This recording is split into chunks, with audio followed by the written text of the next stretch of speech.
right, welcome on into a brand new episode of DCU Daily on Oh So Curious. As always, you've got a lot to talk about today. Of course, it is just about time to go see Predator Badlands in a movie theater near you, so we have to talk about that. The ratings on Rotten Tomatoes keep getting better, so we'll talk about Predator Badlands. Struggling with that word right now. But then, of course, we have to talk about Superman being submitted to the Golden Globes in the drama category. I suppose it's better than comedy, because although in this case, I don't know about that. We'll talk about it. We'll talk about all the different categories. Plus, it looks like Marvel is doing a for-your consideration campaign for both Captain America, Brave New World, and Thunderbolts. Not really sure what they expect to get out of the Captain America one. And of course Thunderbolts, I can maybe see a couple of categories, but we'll talk about those. And we've got some more news from other parts of Hollywood, like, hey, Warner Brothers Discovery, they have set themselves a deadline for when they want to be sold by or split themselves up in two, or at least make the decision one way or the other. And of course, we know there's Comcast, Amazon, Netflix, and especially Paramount that are interested. So we'll give you an update on that front. And we've got some movie talk madness beyond that, as well as a lot more DC news. So to get into all of that and so much more, let's hit that news intro and get the show started. It doesn't seem to matter what I do. I'm always number two. All right, Mr. I need to paint my abs on to get nominated. You don't see Robert Downey doing that. You're kidding. You're kidding. I can't open the envelope without the... Warner Brothers is heading back into the Matrix with a new movie in the works. Wonder what other surprises are in store. I want to be Bruce Wayne. I like that. You're gonna love me. There's the shot right there. That. Okay, we don't need to see corn. Right there. You look ridiculous. Well, not no more, he don't. What, dude? I can barely understand you. Your accent's insane. What the Give me a hand up. Nope, I'm actually okay. Thank you very much. Oh, wow. Wow.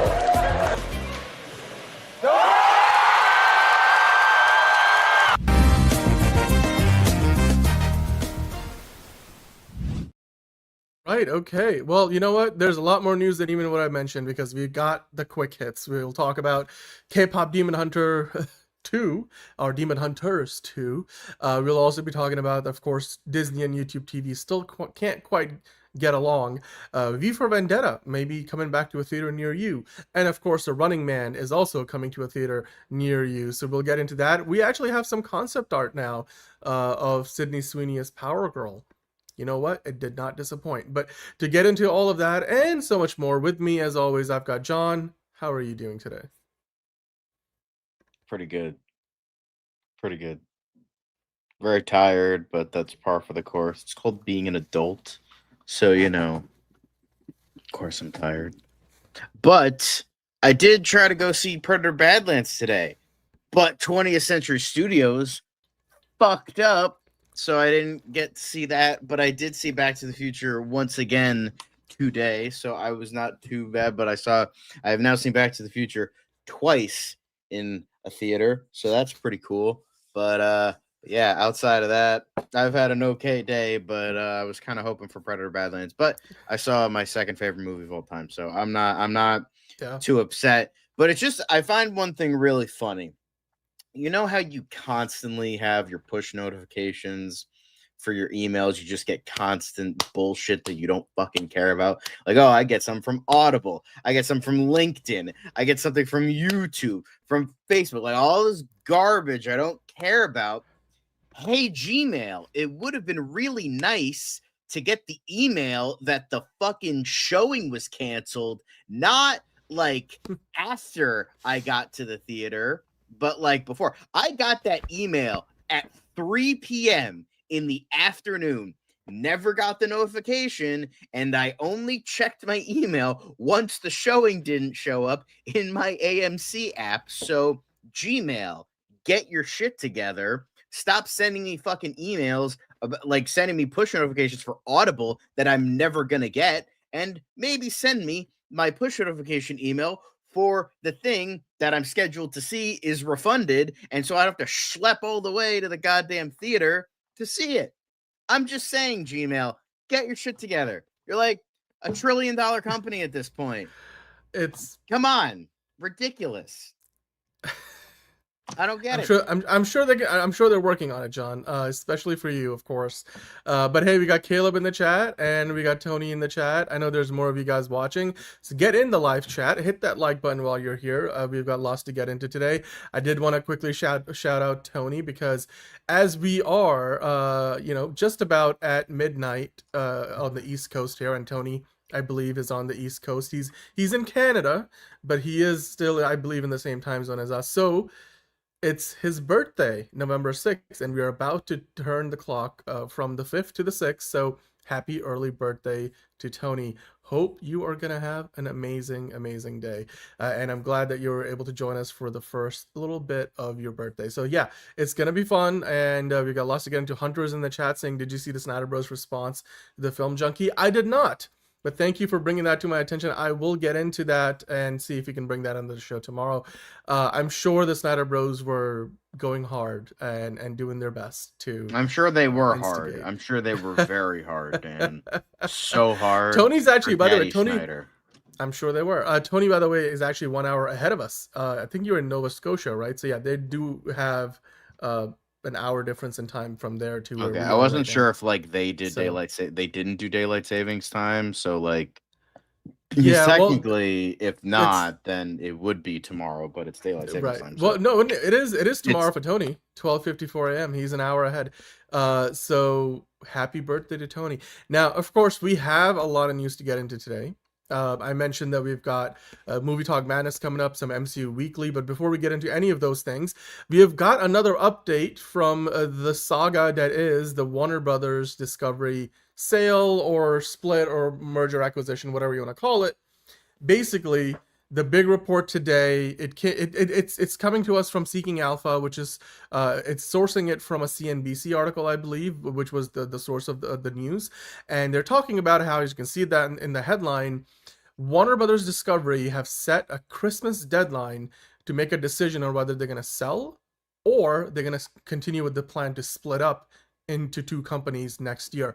So essentially, they're not going to do one or the other thing by Christmas, but they're gonna make a decision since they've made this a public, deal now. Like it's not something that's just going on behind the scenes. They made a public announcement, and they're giving potential suitors access to their data room. Basically, open the books and they take a look at their numbers and make a bid. They want to make a decision on which way they're going to go, whether they're going to sell or whether they're going to go ahead with the split and then maybe sell down the road the two resulting companies. That decision will happen by Christmas this year, which is a lot going to be coming up a lot faster than I think a lot of people anticipated. Some people might have thought that this would take a little bit longer for them to make a decision, but clearly they feel like, they need to keep this moving. And I understand that because if you want to do a split by spring, April of 2026, you'd want to get the ball rolling on that by probably the beginning of the year at the latest. So making a decision on which way you're going to go by the end of this year makes sense. John, are you surprised that they're setting a deadline and that deadline is not even 2 months away at this point? And do you think they're leaning one way or the other at this point? I think from what we've talked about so far in regards to this, and I'll try to keep this short as possible because I think people are sick of fucking hearing about this goddamn merger. But I think, for me personally, I think Zaslav wants to split, but the board of executives wants to sell it off to somebody, whether it's Paramount Skydance or Apple or whatever. That's right. My thinking is Zaslav wants to split it and he wants to keep it split and then maybe sell off somebody, like maybe do an NBC Universal this with what is it, Verdance, whatever the fuck it's called. Versant, that's what it is. So Versant kind of do what they did and do that with the cable network shit, and split that off. And then or sell that off or sell off the part where the stuff that everybody wants, which is the IP and HBO Max and shit like that. So that's my thinking, is that he wants, even with all this stuff, I think he wants to split it. The board wants to sell because I think we talked about this yesterday or the day before, where the board is kind of pressuring Zaslav to sell it because of the stonks. So that's my thinking. I think that's what the main idea is in regards to this. Yeah, well, I think right now David Zaslav and the board are for the most part on the same page as far as my understanding goes.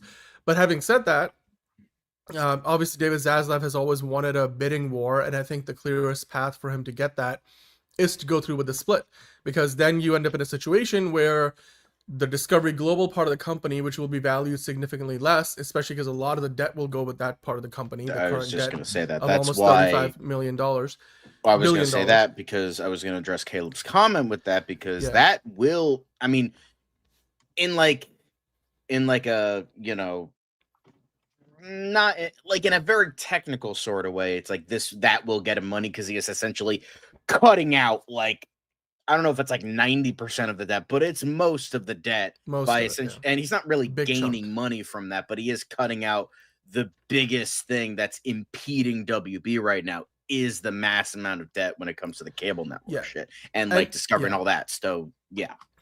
And actually, this actually brings me to the next article. If you go to the next one from the report from CNBC, because we're talking about it, Paramount made an argument for why their buyout offer to Warner Brothers Discovery, I think, is one of the. Remember, they made 3 bids, so they submitted a letter alongside those bids explaining their reasoning for why this is the better option, the superior offer to splitting up the company in half, and their argument was that at $23.5 per share, it's gonna bring greater overall value. And I'll TLDR it because they go into a lot of detail in this article, and you guys can go look for this on your own and read through it. It's really, really informative, especially because it gives you an idea of like where Paramount's coming from, what is Warner Brothers' stance, because they rejected all 3 bids that Paramount made. But essentially, Paramount was suggesting that, according to their analysis, they think that their offer, which was 80% cash, 20% equity, for $23.5 per share, which is almost twice as much as what Warner Brothers was trading at before all the announcements around the sale, and so that raised the stock price. The stock price was sitting at around $12 and some change, so this would have been almost double that amount. Now, of course, the stock price has gone up because there's a lot of this talk about the sales, and it's a little inflated now. However, Paramount was making the case that their offer was gonna be basically it was gonna give the shareholders more money than the Warner Brothers splitting up in half and then selling off Discovery Global as its own thing, and then Warner Brothers as its own thing. Whereas Warner Brothers clearly think, and then there was, I think that they quote here a Bank of America analyst who did some research and suggested that, hey, post split, Discovery Global will probably go for $4 a share, whereas Warner Brothers, the new Warner Brothers, would probably sell for up to $26 a share. So clearly, it seems like, according to that analysis, and it seems like Warner Brothers is currently more thinking along those lines than they are along, obviously, what Paramount is suggesting, that you will have a situation where once the cable networks, the Discovery Global is snipped out of the rest of Warner Brothers, is going to add value, because the whoever is going to be looking to buy them at that point doesn't have to worry about all those assets, the cable network, the declining part of the company, plus all that, a lot of the billions of dollars of debt will go along with that company. So that's less debt that new owner has to then pay down, because Discovery, when they bought Warner Brothers from AT&T, they took up around like $40 to $50 billion in debt. They've cut that number to like 35 billion, but that's still a big number. So I think Paramount is making an argument in their favor. I think it's also, that they're more likely to get a merger across the finish line from a regulatory standpoint. But even there, I think there's a bit of a gray area, and we're going to talk about that a little bit more.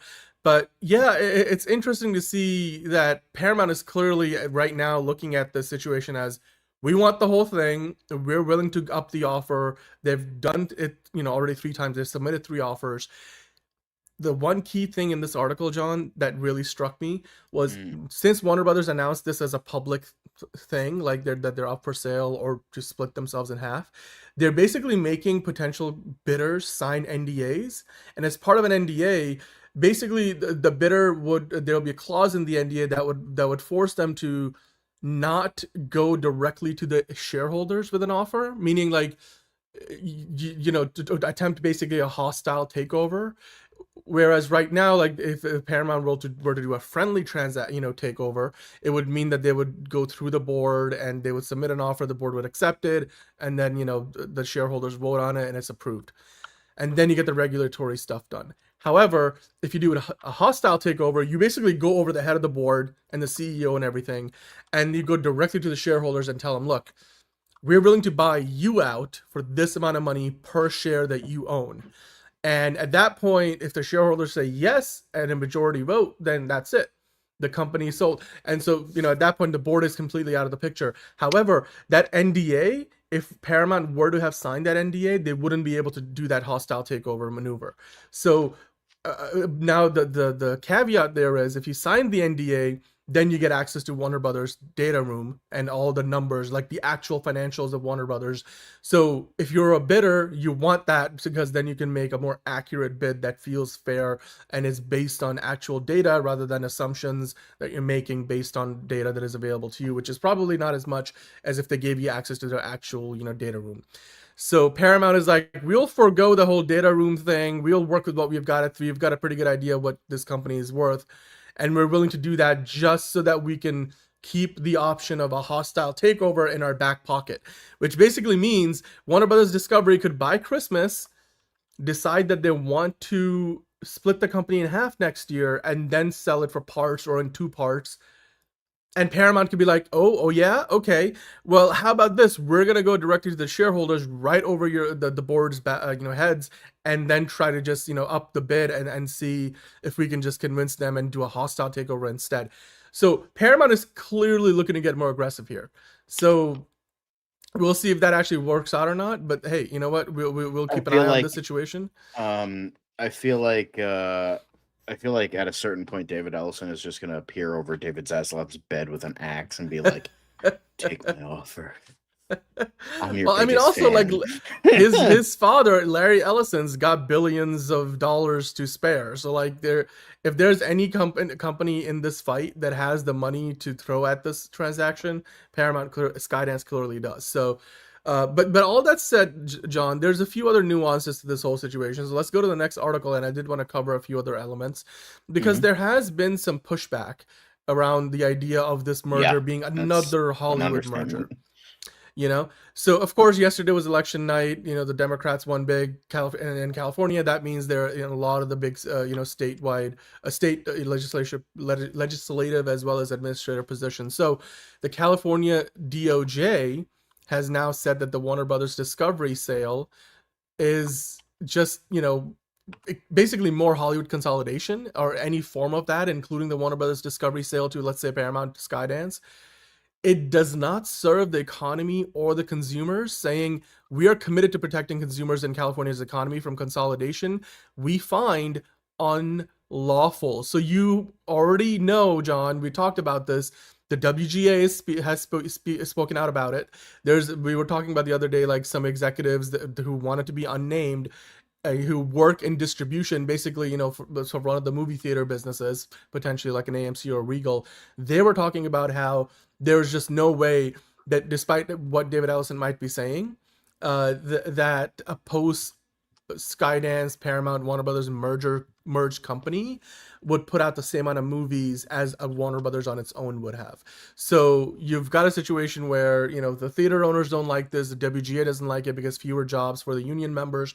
You've also got the situation where now you've got the DOJ sending up the California DOJ sending up a warning shot that they will probably look into this very closely, and if they find it unlawful because it hurts the economy and it doesn't do well for the consumers, that they will look to potentially block it.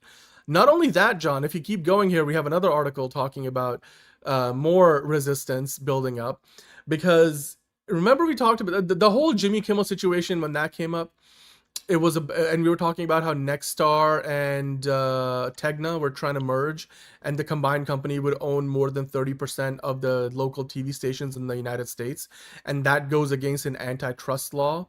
That would have to either be, you know, they would either need an exemption to it, or the law would need to be changed for that merger to go through. And so the FCC was like, oh, I don't know, we can do this the easy way or the hard way, but like, you know, whatever. That all of that aside, that same antitrust law would apply in a potential Warner Brothers Discovery and Paramount merger. So not only has the California DOJ said, like, look, if this that doesn't, you know, if this is a move that is gonna hurt the consumers and the economy, then we're gonna find it unlawful. But there's this term, presumption of illegality, if the new combined company has a greater than 30% share of the market. And according to this article, I think Warner Brothers right now has like 26.9% of the market share.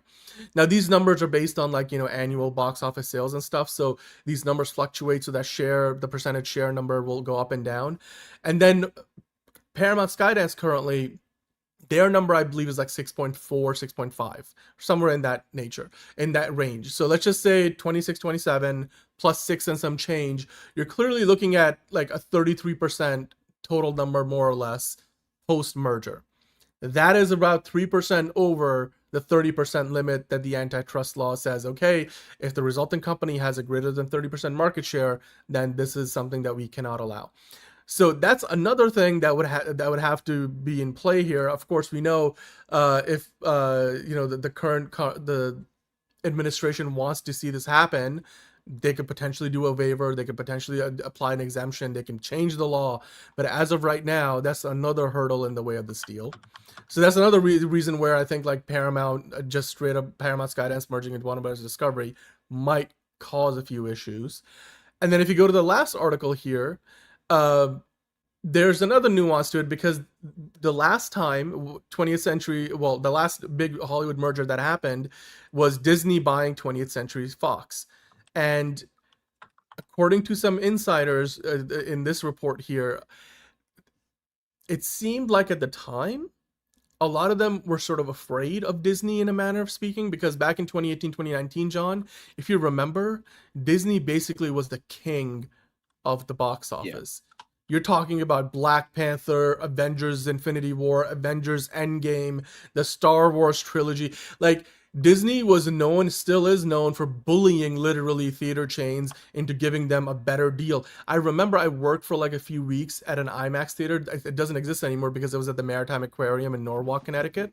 And it was one of the very few 70mm IMAX theaters. So I got to learn how to load up the reels in an actual 70mm IMAX machine. It is insanely cool.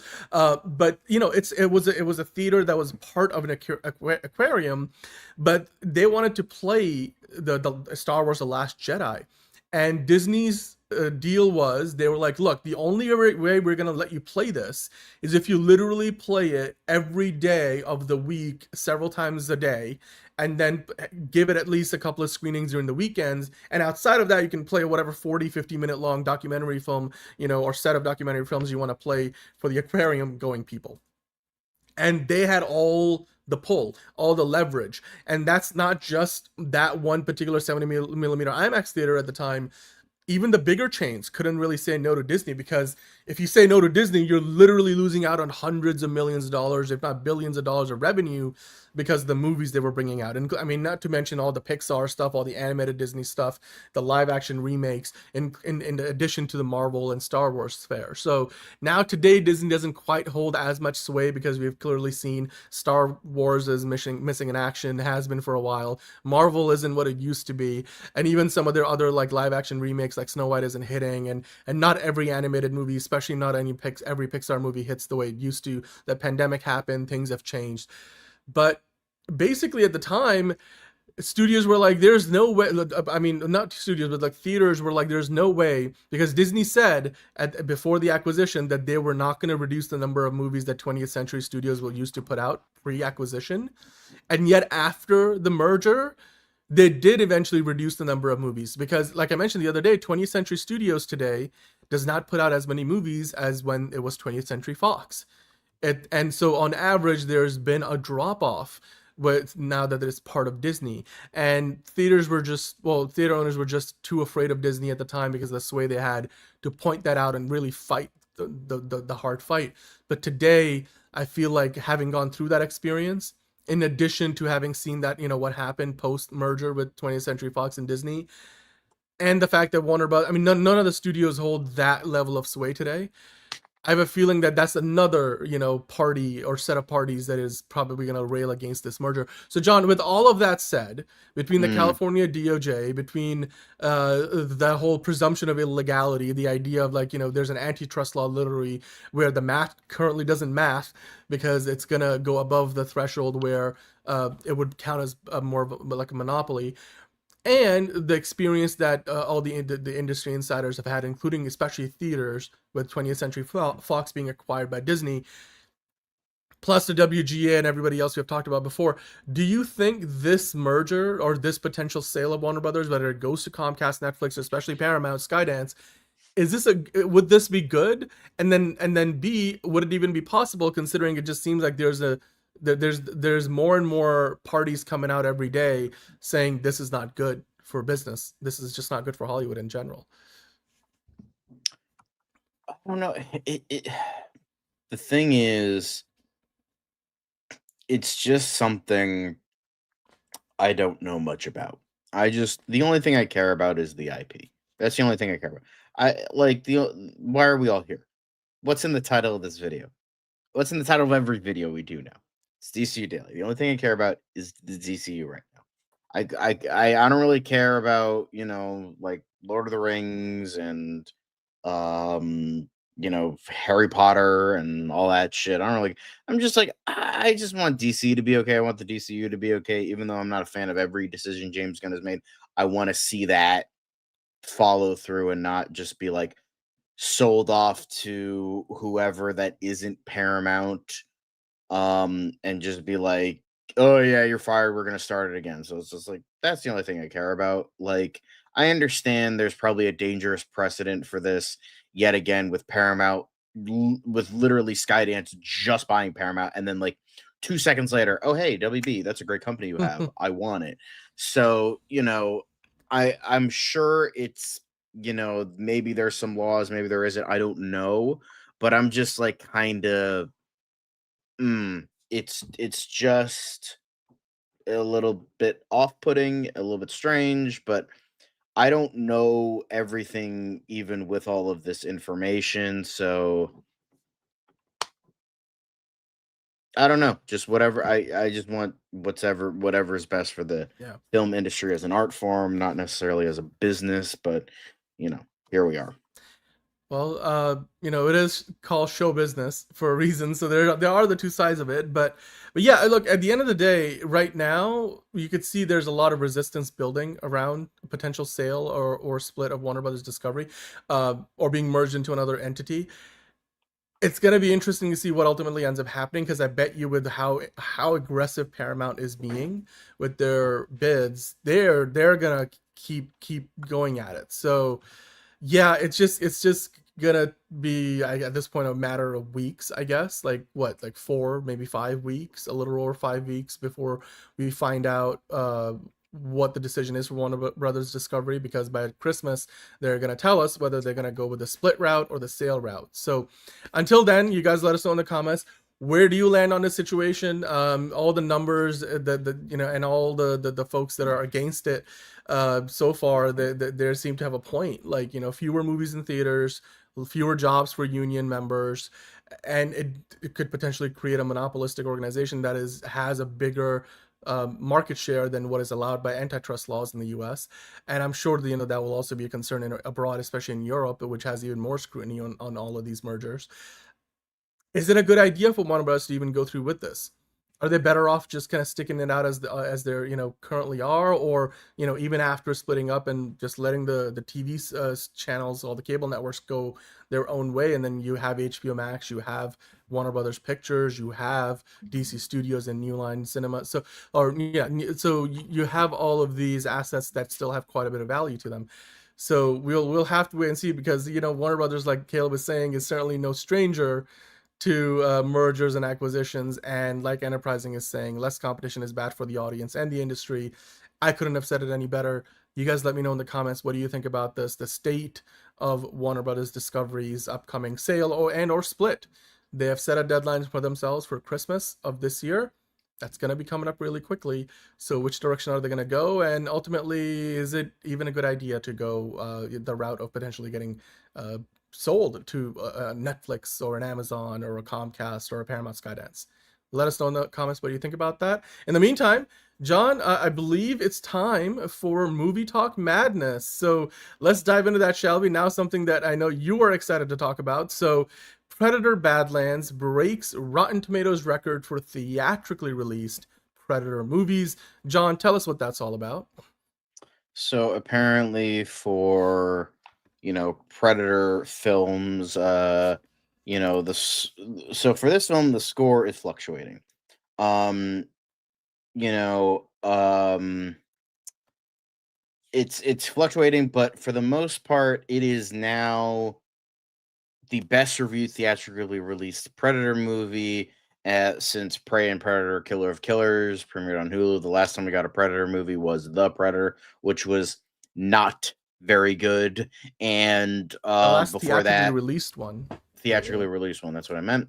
And with that, not very good. Predators was also not very well received. And then Predator 2 was like kind of mixed. And the last one that people liked was the first Predator.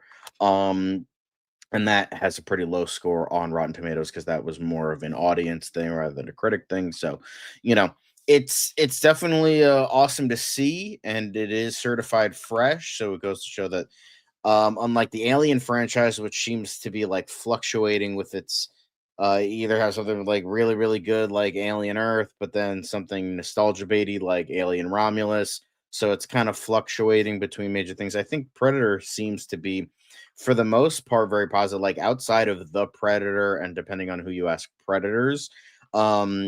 For the most part, it's Predator seems like to have it's more of a consistent franchise than Alien, because like you have Alien and Aliens, and then pretty much everyone says fuck everything else.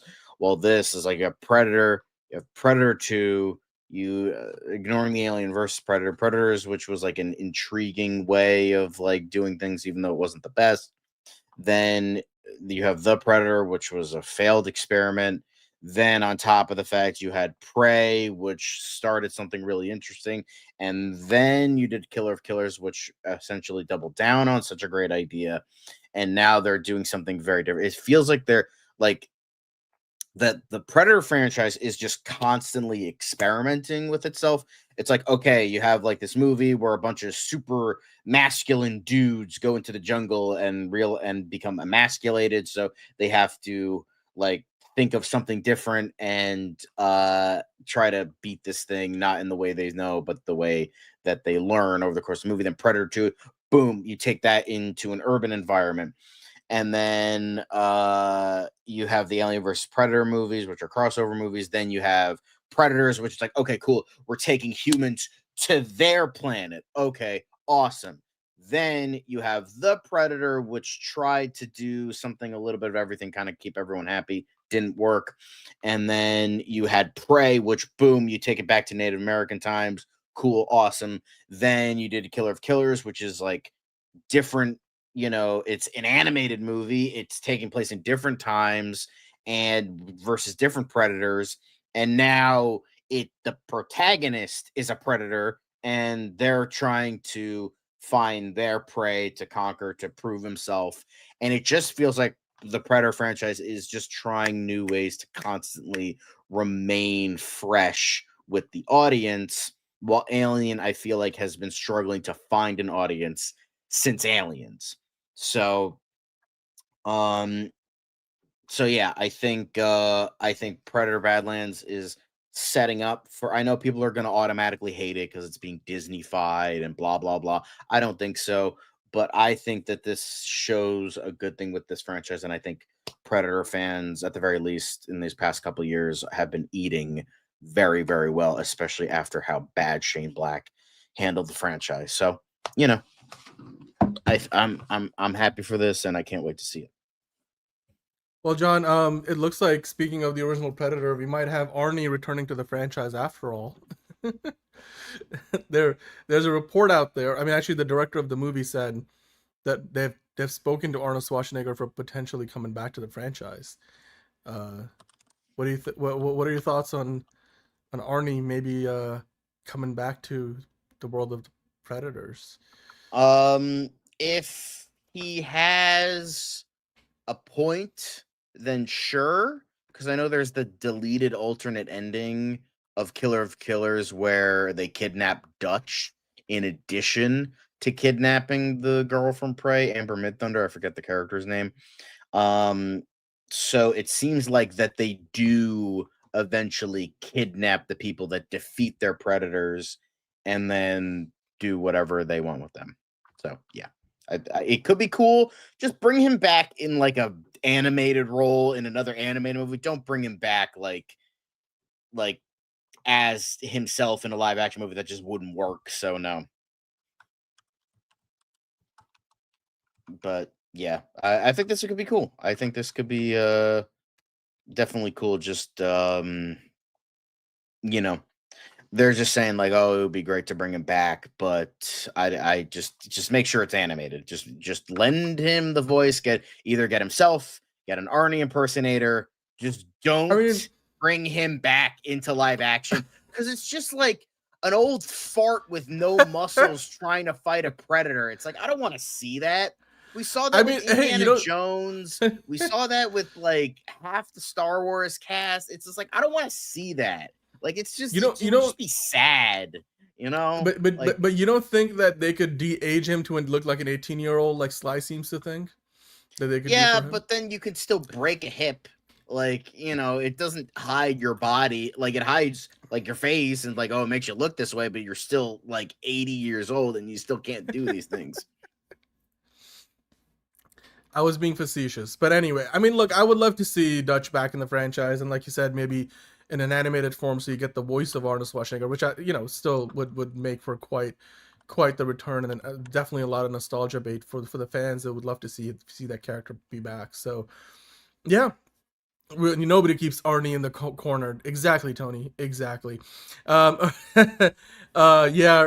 Robert De Niro and everybody else in that Irishman movie. Whew. That was a hit and a miss. Bring me to the Predator franchise. You know what? Get out the chopper. Yeah, or get to the chopper. Anyway, I would love to be in the Predator franchise. I mean, it would be a bit of a nightmare, but you know what? Give me the right equipment and the knowledge, and I wouldn't mind hunting one down. But we shall see. Maybe that'll be the nightmare that I'll wake up to this tomorrow morning. But John, we have a few more movie talk madness things to talk about. Getting onto the business side of things, not that long ago on the show, we were talking about how movie theaters are worried about a Warner Brothers Discovery sale to somebody like a Paramount Skydance or a Comcast or a Netflix. Well, this year hasn't quite been the runaway success at the box office as we used to think it might be, considering a lot of the big franchise movies that were set to come out this year. And it's looking like that is now been proven out in the quarterly reports. So we're getting to a point of the year where the Q3 reports are coming out. So the third quarter of the year, AMC Theater just posted their results, and they posted a $298.2 million quarterly loss. And that's despite, of course, hits like Superman, Jurassic World Rebirth, as well as all the other Warner Brothers movies that were big hits, Minecraft. Although Minecraft didn't come out in quarter three, but you could count Fantastic Four in that. So despite all of those big movies, basically Q3 has a big chunk of the summer months in it, and that still ended up causing AMC to post a loss of almost $300 million. Not only that, if you go to the next article, Cinemark, which is another big theater chain in the US and abroad. Yeah, Cineplex is Canadian. I don't know if that has a connection to any of these other brands. But Cinemark is another big theater chain in the U.S., and they just posted a lower third quarter earnings, and revenue was flat amid a Hollywood summer box office. So, of course, we talked about how this year's summer box office, people were looking forward to it as potentially like the big breakout year post pandemic, and it just didn't end up being that. And you can see now that the movie theaters did not make the kind of money that they were expecting to make, so they came in under expectations. AMC posted a loss, and Cinemark posted lower numbers than they were expecting, and their revenue was down, and it was largely because it was the revenue at the box office was pretty flat. John, are you surprised by this? Because at this point people are starting to wonder, like, are we ever gonna get back to that movie going level that was there pre-COVID? Because it just seems No. like every year that passes by, just the movie going habits of the public at large seem to have changed forever. It's just the only thing like you can really do is like it's just like with things closed, it's not a surprise anymore. Like it's not a surprise because like I mean the movie theater experience was already at a downturn before COVID. Like COVID just I feel like sped everything up like fucking 15 years in terms of like the death knell of theaters, and it sucks because I want to see like I want to see a movie on the big screen, and it feels like that's gonna like die within maybe 5 years because nobody wants to go see the movies because it's just like there's too many benefits because now people can invest in like giant fucking plasma screens or OLED screens or whatever the fuck the new thing is, and surround sound, and like use that forever instead of continually paying for tickets. I feel like that doesn't have to be a replacement because you still don't get the same theatrical experience. Like movie you theaters, don't, you get but like that's 16, their 18 channels of excuse. That's audio. the thing. It's like I get it. They're like, oh, I got a plasma Yeah. screen at home. I got this. I got that. I don't have to worry about fucking people like texting, chewing, like talking in my ear. And I can also pause it and go take a shit whenever I want. I can make my own snacks that are way cheaper than box office snacks. So it's just like, yeah, I can see why these are all of the excuses, but it's just like for me and for a lot of other people, it doesn't beat it, but that's not enough. That's not enough for me and like a few people going to see these movies and being like, oh yeah, this is the experience I want, because it's just not enough anymore. Yeah. And the thing is, there's so many fucking ways to like accomplish this, but it feels like the movie industry wants to kill theaters the most out of everyone. It feels like they're gonna, because like Amazon, like MGM, when they make a movie, it's like cool, we can put it on Amazon. Or when WB makes a movie, oh, we can put it on HBO Max. It's just like that seems like the easy go-to, and then they don't have to like cut a profit with the fucking theater. They don't need to pay this person, that person. It's just like boom, cut out the middleman and put it on streaming. But I feel like, I don't know, I just feel something in my gut, in my bones, that this is gonna bite them in the ass. I don't know Oh, it is. when, but like It is. it's just like, well, considering the fact we were just talking about this a couple months ago, that like finally streaming has been profitable. Like when did streaming services come in? Like like outside of like Netflix and shit like that. When did they start popping up? Like 7, 8, 9 years ago? Like Not even. I mean, I feel like it's like, only, it was really, it picked up around COVID times. yeah, Like I it would was say in the like works, 6 but that was years. around when? Let's say 6 years. That's Yeah. like the year before COVID, like 2019, maybe 2018. And then obviously COVID sped everything up. And the thing is, streaming services, in terms of budgets, in terms of subscriber count, in terms of all this, they have not been profitable until we were like, oh, finally, streaming services became more profitable than whatever the margin was only a couple months ago. Like 6, 7, 6, 7 years after, like, all after this whole thing with like COVID and going to streaming services. And it's just like, that's not good, but it's just like in the minds of the movie, it's like, oh, in the minds of the movie industry, they're like, oh, well, too bad. This is the future. Even if it's a net loss, whatever, we don't have to worry about like sending it to the theater, doing this, that, and the other thing, and worry about that. We don't have to worry about sending the movie into the wrong format, so we have to cancel our early screening. They don't have to worry about that anymore. Wink, wink, nudge, nudge. So there's some like, streamers are profitable, by the way. Some of them are, some of them aren't. But it's just like it just seems like at this point the movie industry just wants to kill the movie theater more than anybody. It's just with the exception of like Tom Cruise and Sir Christopher Nolan, and that's it. Those are the only ones that like want to save the theater experience while everyone can that's, by the way, that's Sir President Christopher Nolan to you. Mr. Dr. Professor Nolan. President Sir Dr. Christopher Nolan. Was it? Yeah, Disney, Netflix, and Max are profitable. Most of the other ones are not. Yeah, that's true. I'm pretty sure. I mean, most of them, actually, you know what? Most of them have been posting profits. Very narrow ones. I think Peacock is still in the negative, the last I checked. So not every single one is, but like some of the big ones have gone profitable. Netflix was the first one to do it. It took them a long time to do it too. But yeah, I mean, it's just like you said. It's this idea of. And it's this idea of like movie studios seem to want to kill the theatrical experience more so than anybody else. And there's very few movies like a Top Gun Maverick or Barbie or Minecraft movie that nowadays are getting to that level where they become cultural zeitgeist movies and they make a lot of money. Like obviously we're going to see another Avatar movie that's going to be big too. High figure drawing. Theaters are becoming more and more niche, whereas they shouldn't have to be. You guys pointed it out. There's some very obvious reasons why things are not going as well. People have been conditioned to be able to see the stuff at home a lot sooner than they used to have to be able to do so. Like, I think Tony said it. Back in the day, Forrest Gump played in a movie theater for a full goddamn year before it went anywhere else. And it wasn't all that long ago. It was within the last 10 years, like within the last decade, that we had movies where they would be in theaters for 4 to 6 months. And then there would be a bit of a gap before they ever ended up, on digital. Right. And then they would come out on Blu-ray, physical media.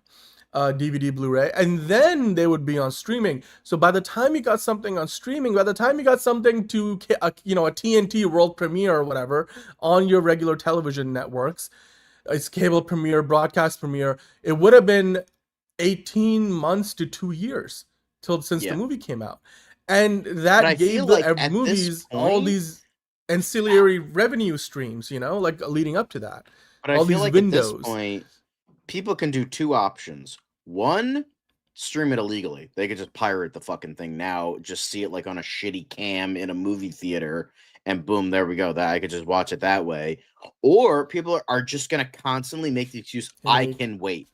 It could be 1 year, it could be 2 years. I feel like people now hate the movie theater experience and hate movie theaters so much, they'll be like, it can take 5 years to get to streaming if it ever goes that way. It never will, but if it does, they'll be like, I'll wait 5 years then. I will wait 5 years instead of it for the people that refuse to pirate a movie.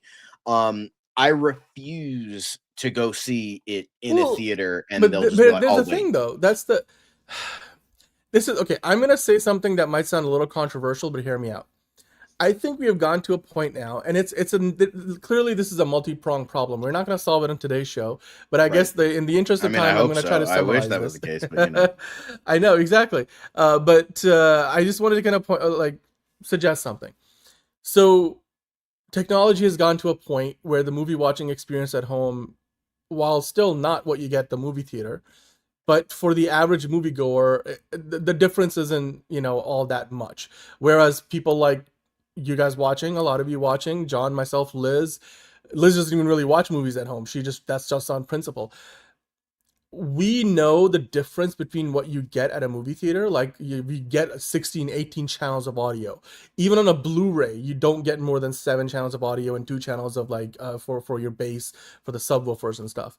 You just don't get the same mix. When movies are mastered for streaming, for Blu-ray, the audio mix is different. I'm not those It's people. mixed I'm down. not the people that are like, oh, well, wait No, 5 years. absolutely. I'm just And saying that's what the argument is. yeah, and then also like the way movies are mastered for the visuals for the movie theater, for like a Dolby theater, for an IMAX screen, it's a different process than what you see at home. In some instances nowadays, with like an OLED TV, with a micro LED TV or mini LED TV, you have display technologies that are as good, if not better, than a lot of movie theater screens. Movie theater screens also, most of them, like, are being used at lower brightness levels, and so the picture quality isn't as good as could be, because movie theaters are trying to squeeze out anywhere they possibly can, whatever profit they can, because they're not making as much money as they used to from just the box office sales alone, because there's fewer people going to the movie theater. So that's why snacks cost more, just the movie going experience costs more, the tickets cost more. And that's another reason that obviously people don't want to go to the movie theater, or just simply are like, it's easier to just sit at home and watch stuff. There's just more stuff to watch at home as well. Like a lot of TV shows today look better than a lot of movies did back in the day, right? That is another one. I mean, Netflix exists simply to destroy the theatrical experience, seemingly, even though I think they're embracing it a lot more. But I feel like we're now in an environment where they need to completely, I believe they already sort of did. I don't know if that whole Paramount decrees case is still like a valid precedent, but I think we need vertical integration in the movie business, because right now for movie studios, it doesn't make they send stuff to streaming faster, because on streaming, that's their direct to consumer, like D2C service. They make all the money off of that. They have to share the profits from from every ticket that's sold at the box office. But if the movie studio owned the movie theater and the streaming service, then all of a sudden they would need to service both of them as almost equals. And I think that could return us to a time where the theatrical window is exclusive, then the streaming window is exclusive. You make differentiated content for the movie theater and for the streaming services, where you're not making the same thing that needs to go in both places. Sure, something that comes off of the out of movie theaters eventually goes to streaming, but until the movie theaters feel like they have a reason for the theatrical experience to exist and thrive, because right now for them it's just a lot more profitable if somebody's subscribing to HBO Max and watching the Batman on HBO Max than if somebody bought a ticket at the box office. And I just think we need it seems counterproductive, considering the law has been in place for decades and decades. At the time, it was a different world with the internet and with streaming. That now I think that things have changed to the point where we need to get that vertical integration in there. The studios need to have some skin in the game when it comes down to releasing movies in theaters, and to make that experience matter. And then if that drives more people to the box office, then we can have cheaper snacks. Imagine if the movie studios own the theaters, they're making the 100% of the money from the ticket, so they don't need to overcharge you for snacks, because otherwise they wouldn't make a profit. Right? The whole reason why AMC charges you, I don't know, like $8 for a bag of M&Ms or more, is because they don't make enough money on the ticket that you buy. But if Warner Brothers owns AMC and owns the DC movie that's playing in the movie theater, snacks could be cheaper. Like, it again seems counterproductive. This would mean more consolidation and stuff. But I just feel like at this point that might be where we are headed anyway. Because like if a company like AMC, which has almost died once already and is posting revenue losses again, if it gets to be on the death knell, why not let a Disney or a Warner Brothers buy them? You would have to have rules in place so that it doesn't get to a point where Disney's like, we're not going to play that Warner Brother movie, or we're not going to play all Sony movies in AMC's that we own. Like, there would need to be some like level of regulation around that. But I feel like that has to be like the way to go at this point, because the studios simply have too much power, and there's not enough of a balance between the distribution and the studios that are making the product, the movies that go in theaters. Like I said, it sounds a bit counterproductive considering how Hollywood has worked since the studio system was abolished. but that might be the best way to go forward, because I just don't see how the theatrical experience gets better for us folks, for the average consumer, unless the studios have the skin in the game with the theatrical experience, like true skin in the game. They have skin in the game right now, but like really, like they clearly are giving preferences to the streaming services, because that's where they make pure profit. Like the entirety of the $20 you spend on Netflix in any given month, Netflix gets to keep pretty much all of it and use it for what they want. Versus if they were to throw a movie in movie theaters, they would have to split a $20 ticket with the AMC or the Regal, and even if they get the majority of that number, they're not getting all of it. So yeah, and I digress. So but anywho, let's keep on going. Movie Talk Madness, John. We do have one more thing. This is another business of Hollywood kind of a story. But if you want to click over to the last Movie Talk Madness story here, I wanted to talk about Alcon. Alcon Entertainment, you might have seen their logos. They play alongside Warner Brothers logos and a bunch of their movies. We'll talk about what some of the movies you might be familiar with that Alcon has helped co-finance with Warner Brothers over the years.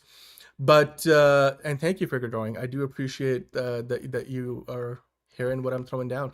But you remember how Village Roadshow Village Roadshow went completely bankrupt not that long ago? Before that, the WGA was like, don't work with them because they haven't been paying writers, and so eventually they went bankrupt. But Village Roadshow owns the rights to a lot of movies in their library over the years, and they've co-financed a lot of Warner Brothers movies, including the Matrix franchise, the Mad Max franchise, the Wonka franchise, even the Joker.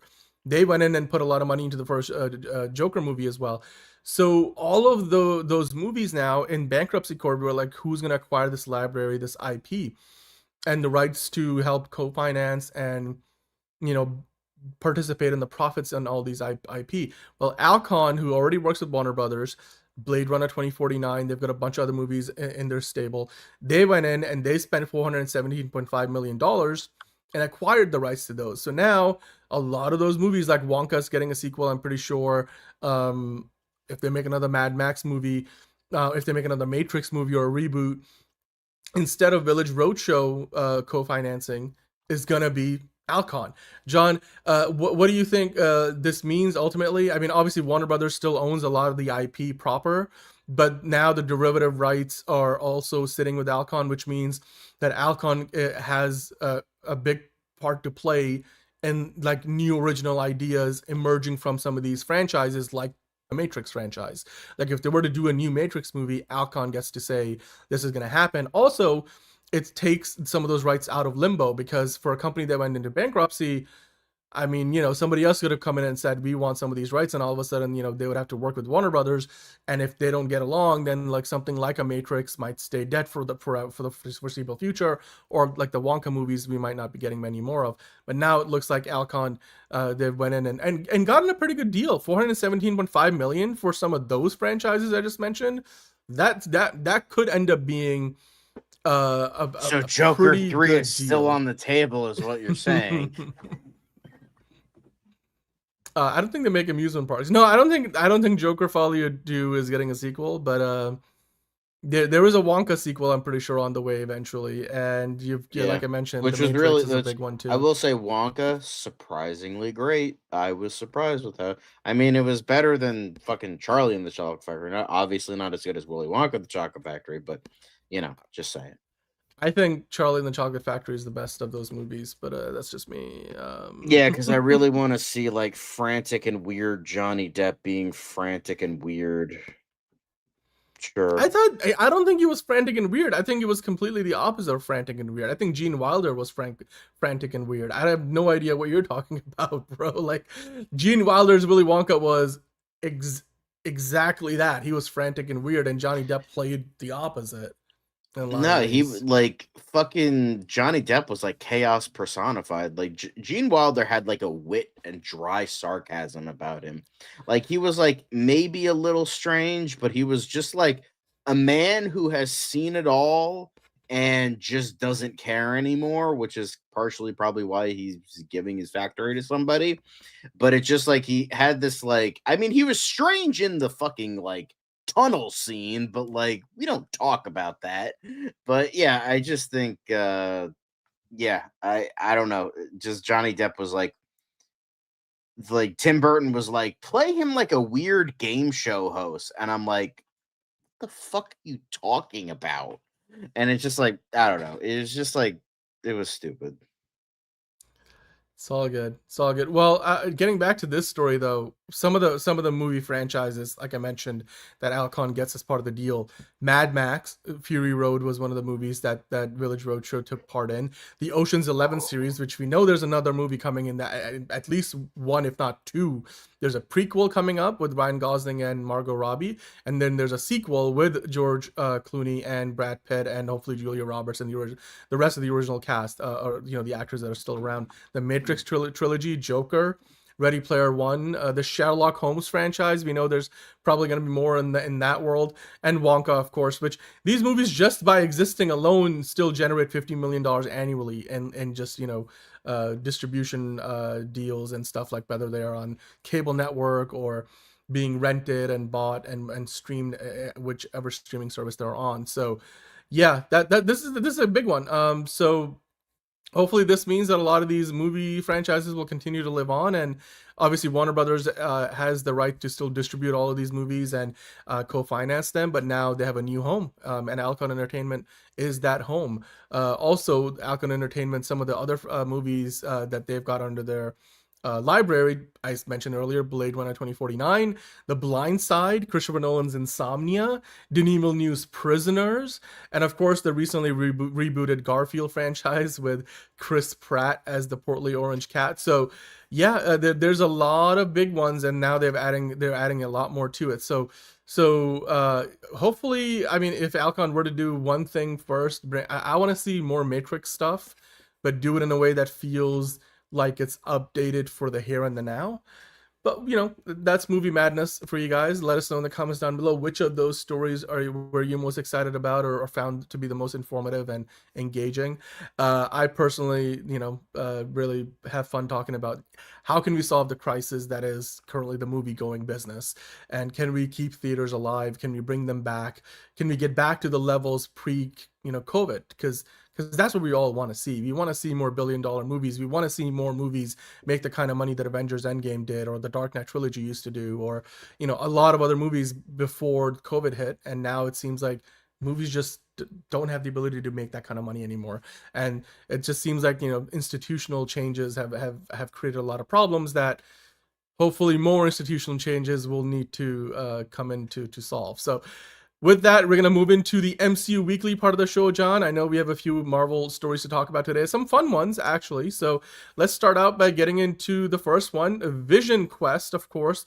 I think this is going to be a really, really good show, considering the showrunner they've got attached, and some of the actors, obviously, in the show. Of course, Vision is coming back, so he was one of the standout characters, and at this point, one of the OGs, because Vision is, while not from the original Avengers lineup, he was in Age of Ultron, which by today's standard feels like Marvel OG.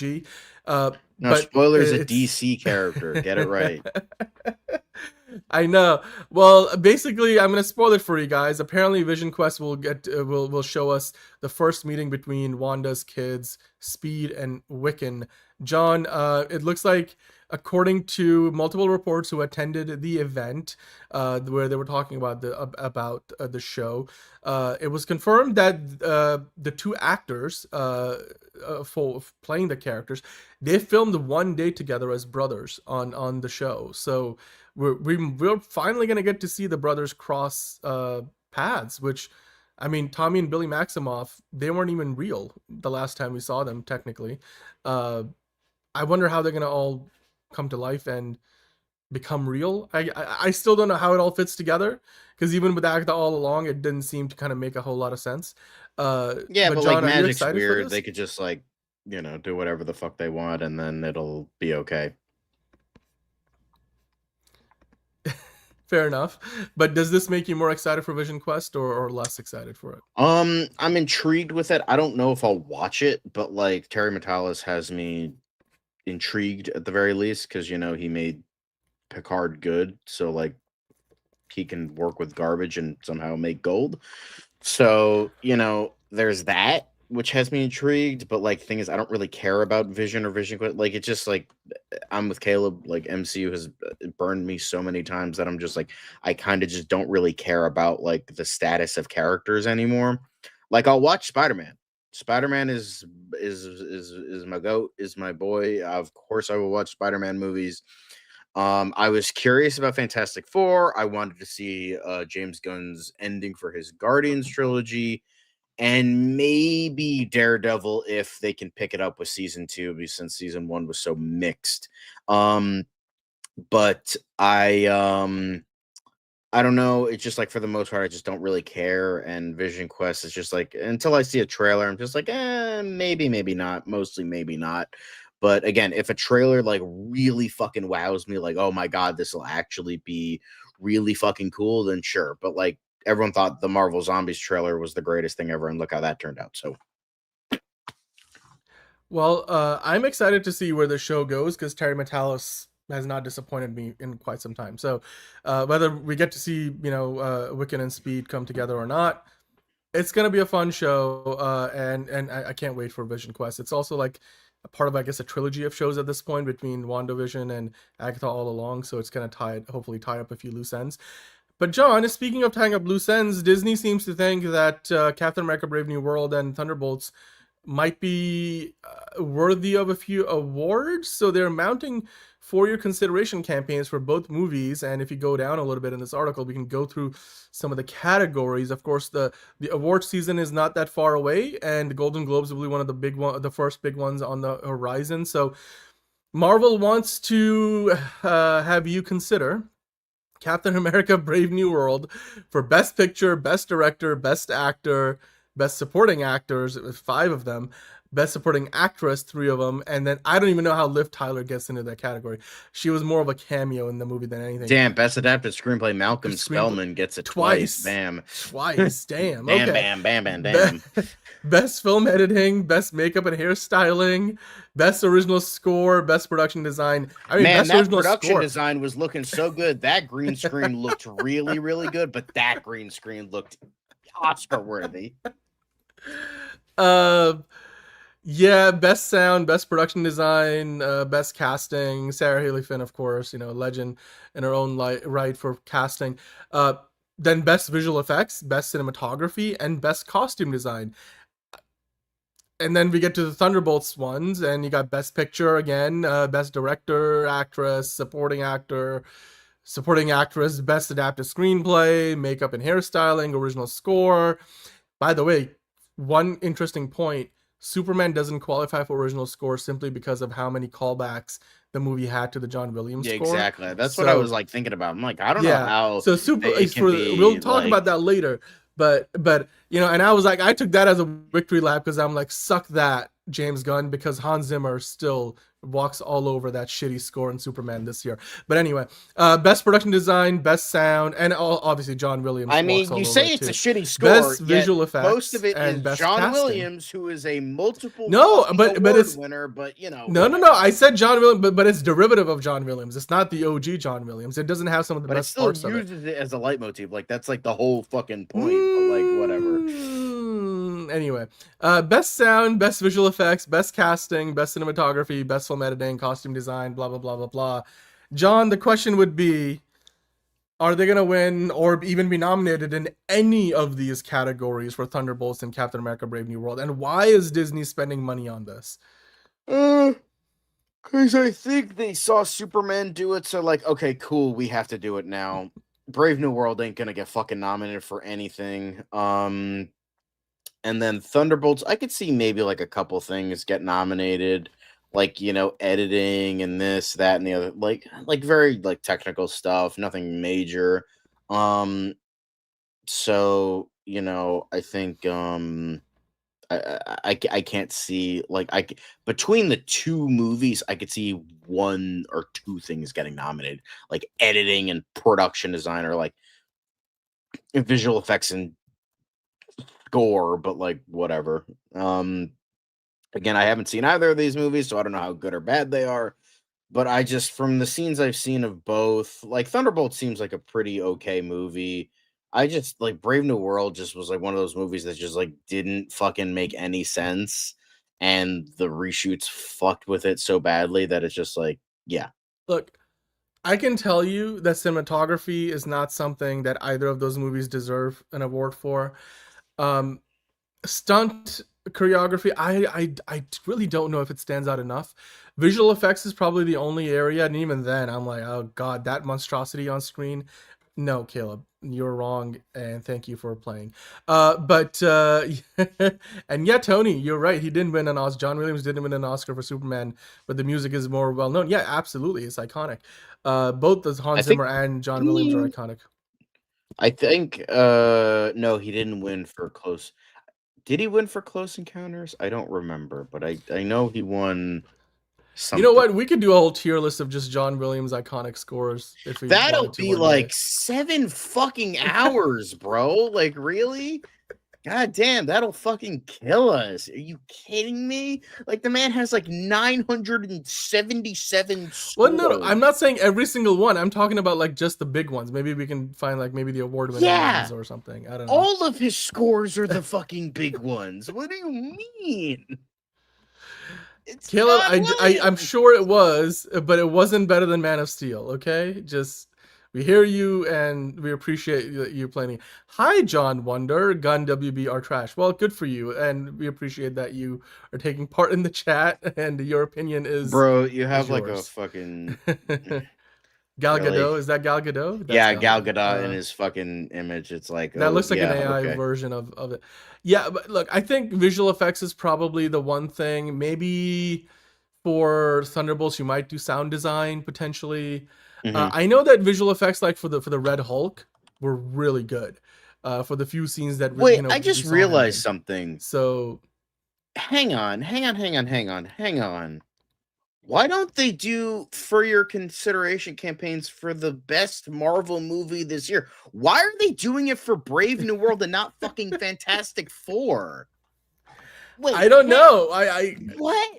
Wait a minute. I just realized.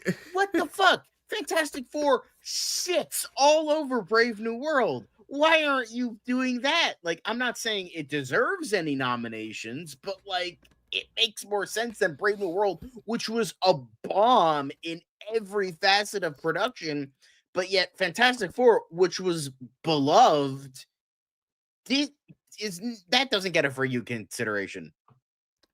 Obviously, like, now here's the thing. I'm not saying like it won't be nominated because it doesn't need a for your consideration to be nominated, but it's just weird to me how they'll do it for Brave New World but not Fantastic Four.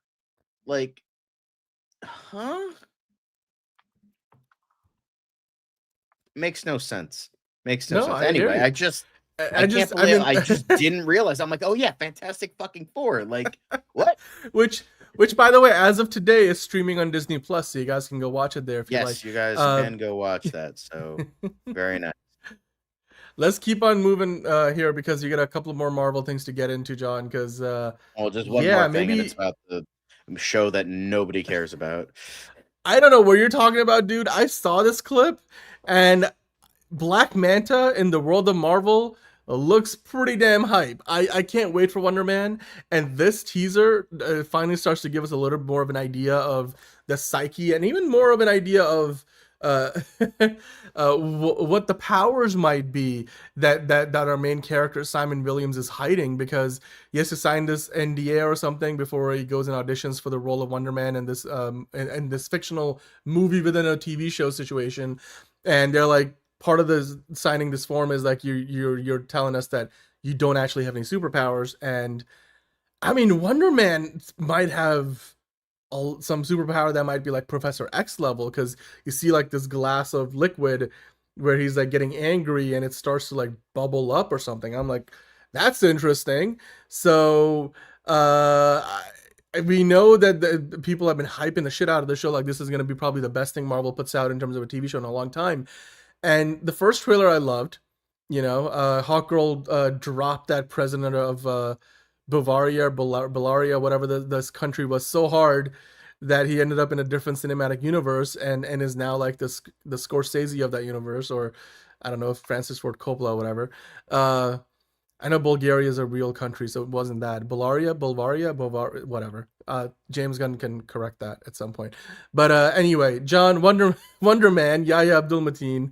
Did you see this clip? Because I thought it was funny. You got Trevor Slattery coming back, Sir Ben Kingsley. It looks fun. It's sure. It looks interesting. It's actually kind of like a satire. It's very meta. I mean, it looks as fun as a lobotomy, but like, sure, yeah, it looks fun, I don't know what you're talking. What? I don't understand. Why don't you like the show so far? What, you watched the trailer, right?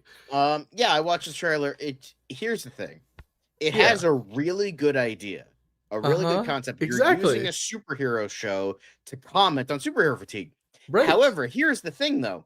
It's by Disney. So you know they're going to butt fuck it like every other goddamn thing they've done in the past 10 years. So, you know.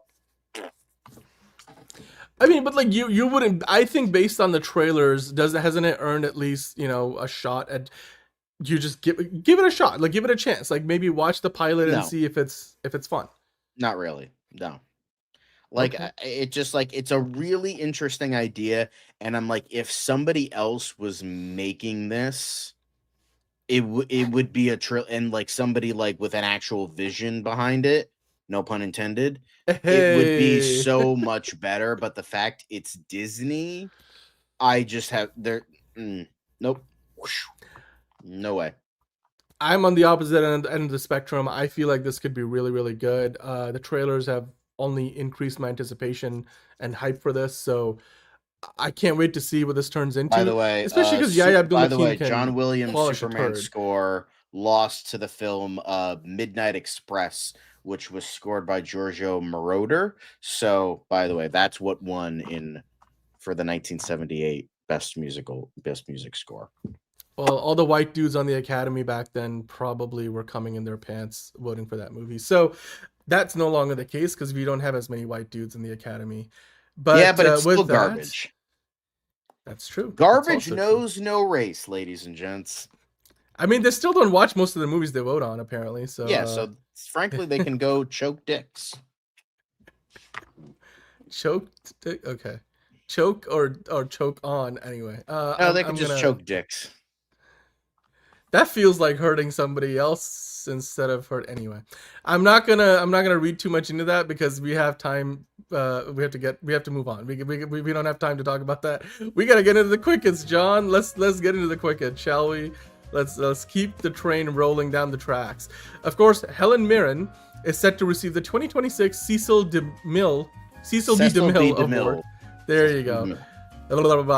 Helen Mirren. I'm gonna start again. Helen Mirren set to receive the 2026 Cecil B. DeMille Award, and we're going to hit that with an intense applause. The actress and producer will receive the award at the previously announced new annual primetime special, Golden Eve. John, are you happy to see, I think, a deserving candidate for this award? Yeah. Dame Helen Mirren. Dame Helen Mirren. So, aging about as gracefully as anybody on planet Earth. So yeah, it just goes to show that you don't need to like fucking like get plastic surgery and look like a lizard to actually look attractive. Like she's hotter than like half the fucking actresses half her age. Half her age. So exactly. You know. Exactly. There you go. And by the way, for all you Helen Mirren lovers out there, watch the movie Excalibur. You can thank me later. Anyway, let's move on to the next thing. Vendetta. Apparently, it sets a big screen return for 20th anniversary, which is very cool. Because I feel like this movie has very unfortunately aged like fine wine, and I think it's very necessary to return to theaters Because I think some ideas need to be planted into certain Uh-huh. people to, for certain things to happen. But, I'm not saying anything. I'm just saying V for Vendetta is a really good movie, and I think deserves a nice little re-release. So I'll be going to see this when it comes out next year for its 20th anniversary. So are you going to see it, Dan, for its 20th anniversary? Or I'm going to try to get out there and see it. By the way, hello, Anthony, in the chat. Exactly 1 year from today. Good Genetics is part November, of it. November, the 5th of November. There you go. So, of course, it's coming out on November 5th. Which is now. So, there you go. Let's keep on going. Well, it's not now anymore. It's yesterday. So, It was yesterday. Back to the Future we go. Let's get into Miss Piggy. John. Movie in development. Sesame Street is alive and well. Cole Escola. Well, she's not Sesame Street. She's a Muppet, but whatever. Apparently, Cole Escola, I don't know who that is writing, and Jennifer Lawrence and Emma Stone are producing. And honestly, normally it's just can a lone Muppet movie work? But I'm like, if anybody can do it, it's Miss Piggy. Miss Piggy can do it. Diva in every sense of the word, but is working it. So, they're going to try and get that off the ground, but we'll see if this does well. But I wish her the best, because who doesn't love Miss Piggy? Outside of maybe Kermit. Same here. I don't know. I mean, well, of course, Kermit. I mean, that's a given, right? You can't not count Kermit into that.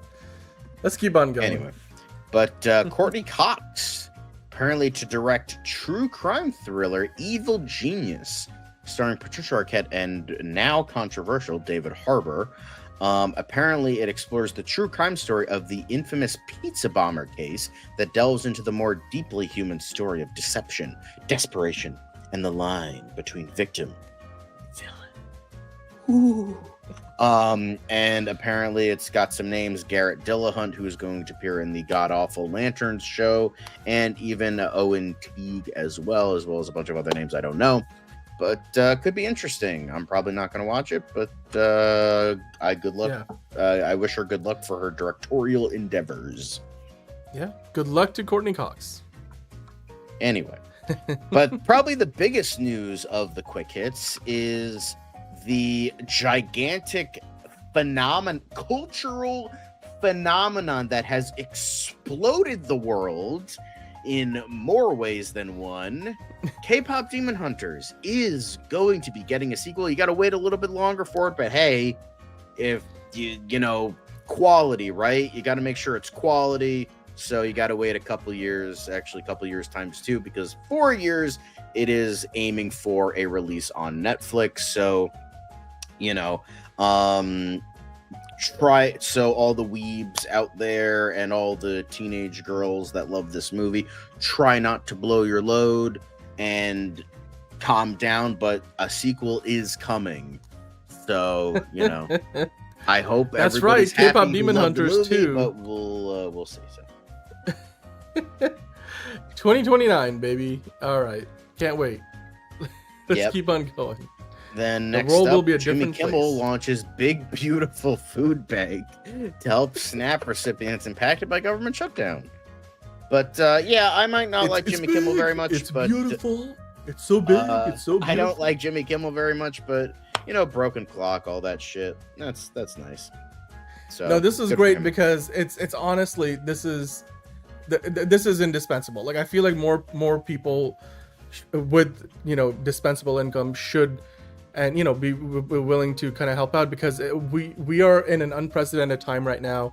And quite frankly, a lot of people who depend on those SNAP benefits, they don't have the money to buy food, to put food on the table. That is crazy to think about, in America, the richest country in the world. And I think Jimmy Kimmel is doing a really good thing here, and hopefully other people in places of power and influence, celebrities included, can do something similar. I mean, I want to be can I go get food and get it to a food pantry? Because I can afford to spare some money to do that, and I'm glad Jimmy Kimmel is doing something like this. Yes, it is Oscar eligible. So this is, I would take a guess at the very least it's going to get nominated. If it doesn't, a lot of fucking people are going to be pissed. So, and it's undoubtedly going to be nominated for Best Original Song. I don't know how many you can do for a single movie, dude. but That song broke records, like crazy records. I can imagine that. Like, I feel like if they could have their way, every nomination would be for K-pop Demon Hunters. So, Yeah, but you know what? I would love to see how I can donate to the Big Beautiful Food Bank, because there's a lot of people out there who can use the help, and this is great. Very nice. Disney YouTube TV carriage fight is breaking antitrust laws and FCC rules. Sinclair CEO says, "I don't really give a fuck." Dan, what are your thoughts on this? Basically, so Sinclair owns a lot of local, network, local affiliates to networks of Disney, like basically local ABC affiliates. And right now, a lot of those local ABC affiliates aren't being shown on YouTube TV, which is basically the biggest, pay TV carrier out there. Like, they have more subscribers than pretty much every other digital, like, what do they call them? Like, basically Sling TV, Fubo, all the other ones. And they actually have more customers than even like Comcast and stuff. So for all of those customers to not be seeing, all those Disney networks right now, Sinclair's like calling foul and saying this is against the FCC rules and antitrust laws. And boy cries wolf at this point, because Sinclair were very vocal and definitely played a big part in Jimmy Kimmel being suspended for a little bit. I don't know where I sit on this. I just know that eventually the deal will have to be made here. It's just they're holding out pretty much about as long as at this point maybe the government shutdown. So I don't know. We'll see where this goes. It's not good for the customer, because like I can't watch Monday Night Football on YouTube TV. I'll have to like subscribe to ESPN separately, or I don't know, like get it on Sling TV or something. So, and I don't feel good about that, because I pay like $80+ a month for YouTube TV, and as part of that I expect ESPN, I expect ABC, I expect NBA, I expect the NFL.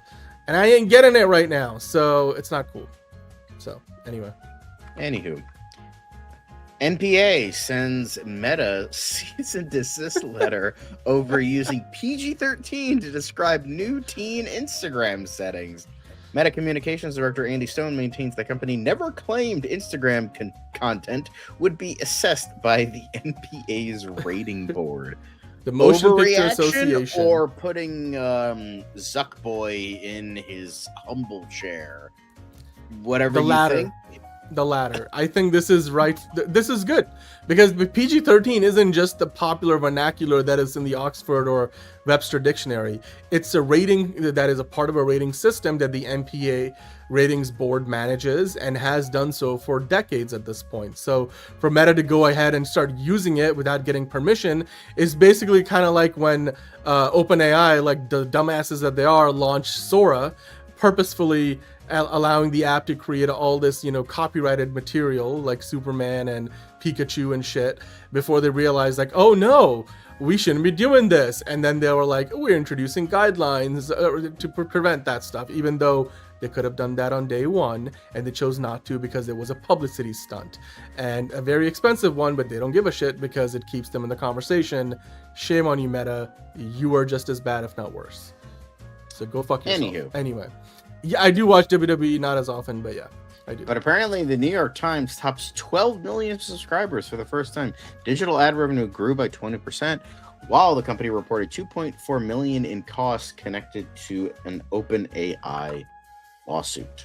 So yeah, you know what? I'm one of those subscribers. In fact, I think I pay for multiple New York Times subscriptions for myself and a few that I've gifted to other people. So yeah, New York Times is one of those trusted outlets. I mean, I actually also mostly subscribe to them for The Athletic, which is like their sports part of the business. And so yeah, it's I'm not surprised. This is a big number, 12 million subscribers. That's huge. Like that's I believe that's like a quarter of the subscribers that Peacock has as a streaming service. So I mean, at a time when journalism needs all the help it can get, why not? This is a good number.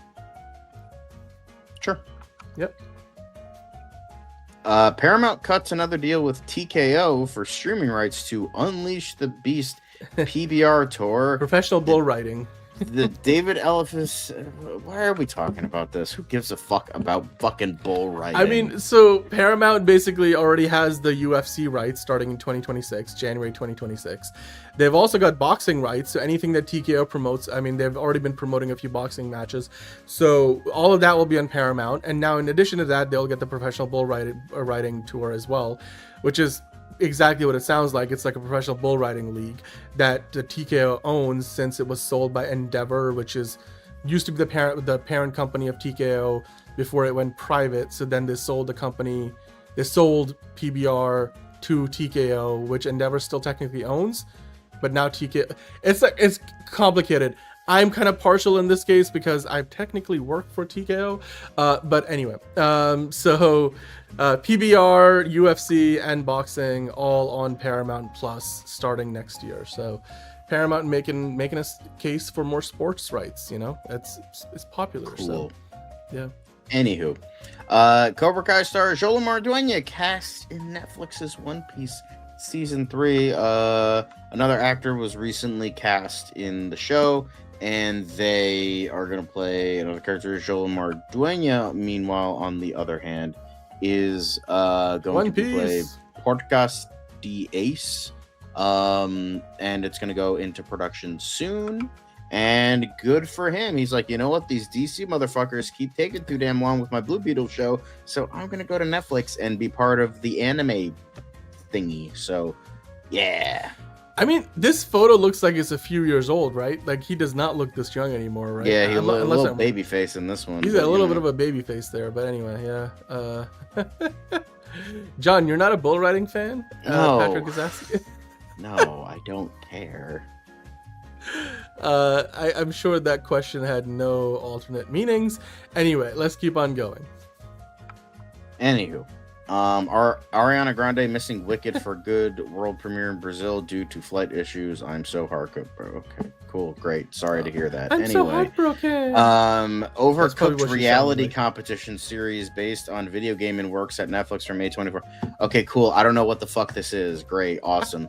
The Running Man director. No, dude, go back. Overcooked is a fun game. It's like a console game. I've basically. Never heard of this before. Really? Okay, No. You just look it up online. It's one of those things where you like you could do a local multiplayer. You try to like make food and plate it and send it out and wash the dishes, and then there's a timer, and then I can do that in real life. But it's like you're doing it at a restaurant, and then you go to like different levels. It's basically like a kind of game that you would play on an iPhone, but it's on console, and it's popular enough that now they're gonna make it into an actual live action competition series. It's just gonna be like the bear but cutesy. I'm like, all right, okay.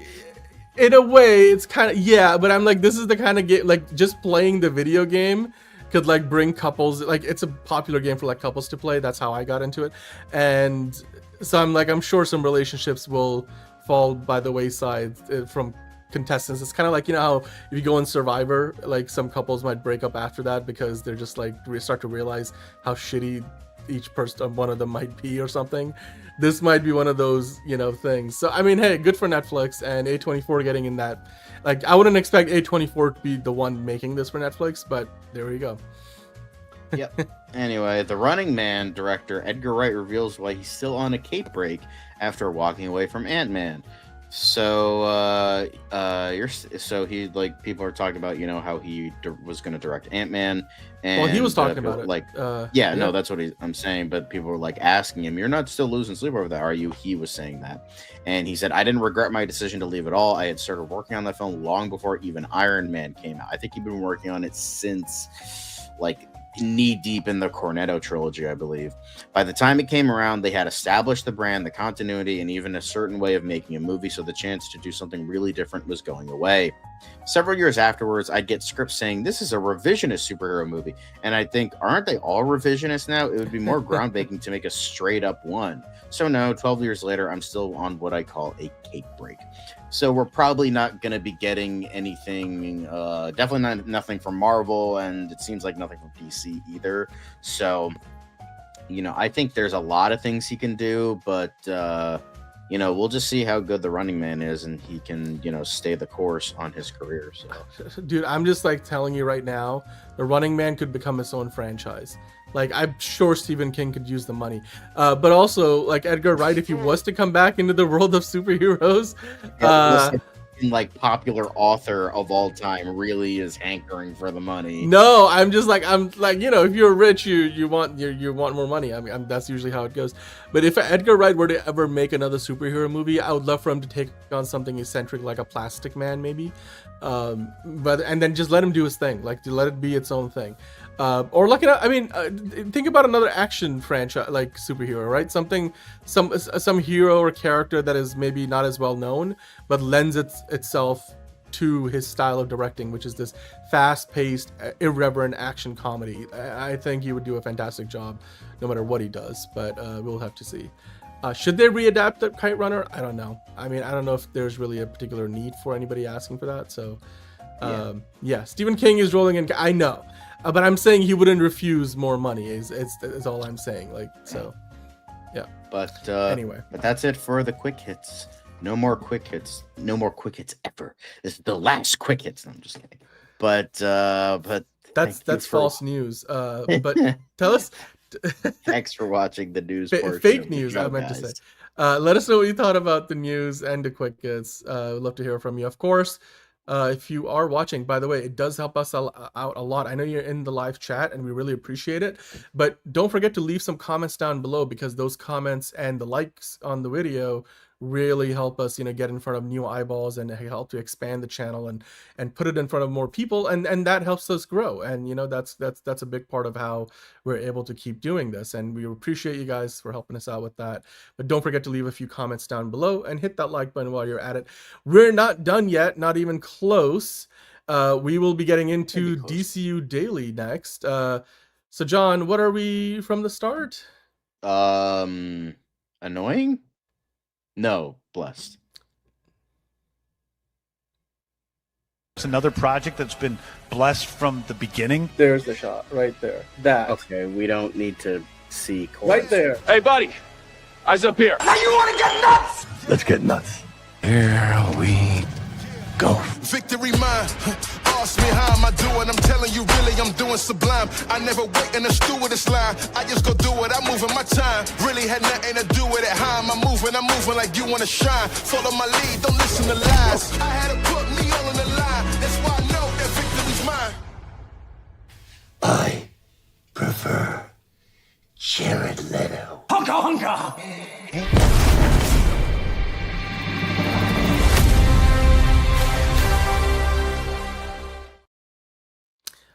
All right, welcome on into another episode of DCU Daily on Oh So Curious. Well, we are now in the DC proper part of the show, and it's gonna be fun because we have a few interesting things to talk about today. I'm excited to talk about, of course, all the actors they want to join the DCU, and of course Superman being submitted for Golden Globes. There's some interesting choices being made there. But John, what are you most excited to talk about on the DC side of things? I'm just excited that Caleb is still doing his shtick after all this time. That's the thing I'm excited about. But I'm also happy to talk about anything in regards to Sydney Sweeney. So, I'm very chill with that. But, we have a couple good stories, couple stretches in terms of DC stories. But, I'm ready for it all. But, let's jump into this proper. Play the intro do again. it. I'm just kidding. Oh, no. We already did that. But the first thing we have to get into is Sydney Sweeney. I didn't mean that as a double entendre. Like, actually, the first. Anyway, I'm gonna stop talking. So 20x. No, keep on going, please. 21x4, a known artist who usually takes real life actors and puts them into roles. He did the same thing for Chris Pine and Kyle Chandler for Hal Jordan, when Chris Pine was being talked about, and then when Kyle Chandler was officially cast, he did stuff for them. He does I think he did Lucas Till as the Flash. He's done a lot of, or they have done a lot of different ones, and they finally did one for Sydney Sweeney. And I will say Sydney Sweeney does look weird with a shorter cut, But for the most part, I mean, we did do a fan casting of Power Girl way back when, so it makes sense that we talk about this, and it makes sense that she is a bombshell blonde who doesn't, who gives no fucks, kind of like how Power Girl is, and she's popular, so of course they would put her in the Power Girl thing, even though we haven't even gotten a Supergirl yet. So, I don't think we'll be seeing this character anytime soon, but it would be nice to see Sydney Sweeney as that character. Yes, when is Twitter not mad? Like, come on. All right. Anyway. I was just gonna say, like, I wish the adaptation of the costume she wore on the red carpet recently was what we got here, because, that will be even better, I think, for the world of Twitter, I suppose.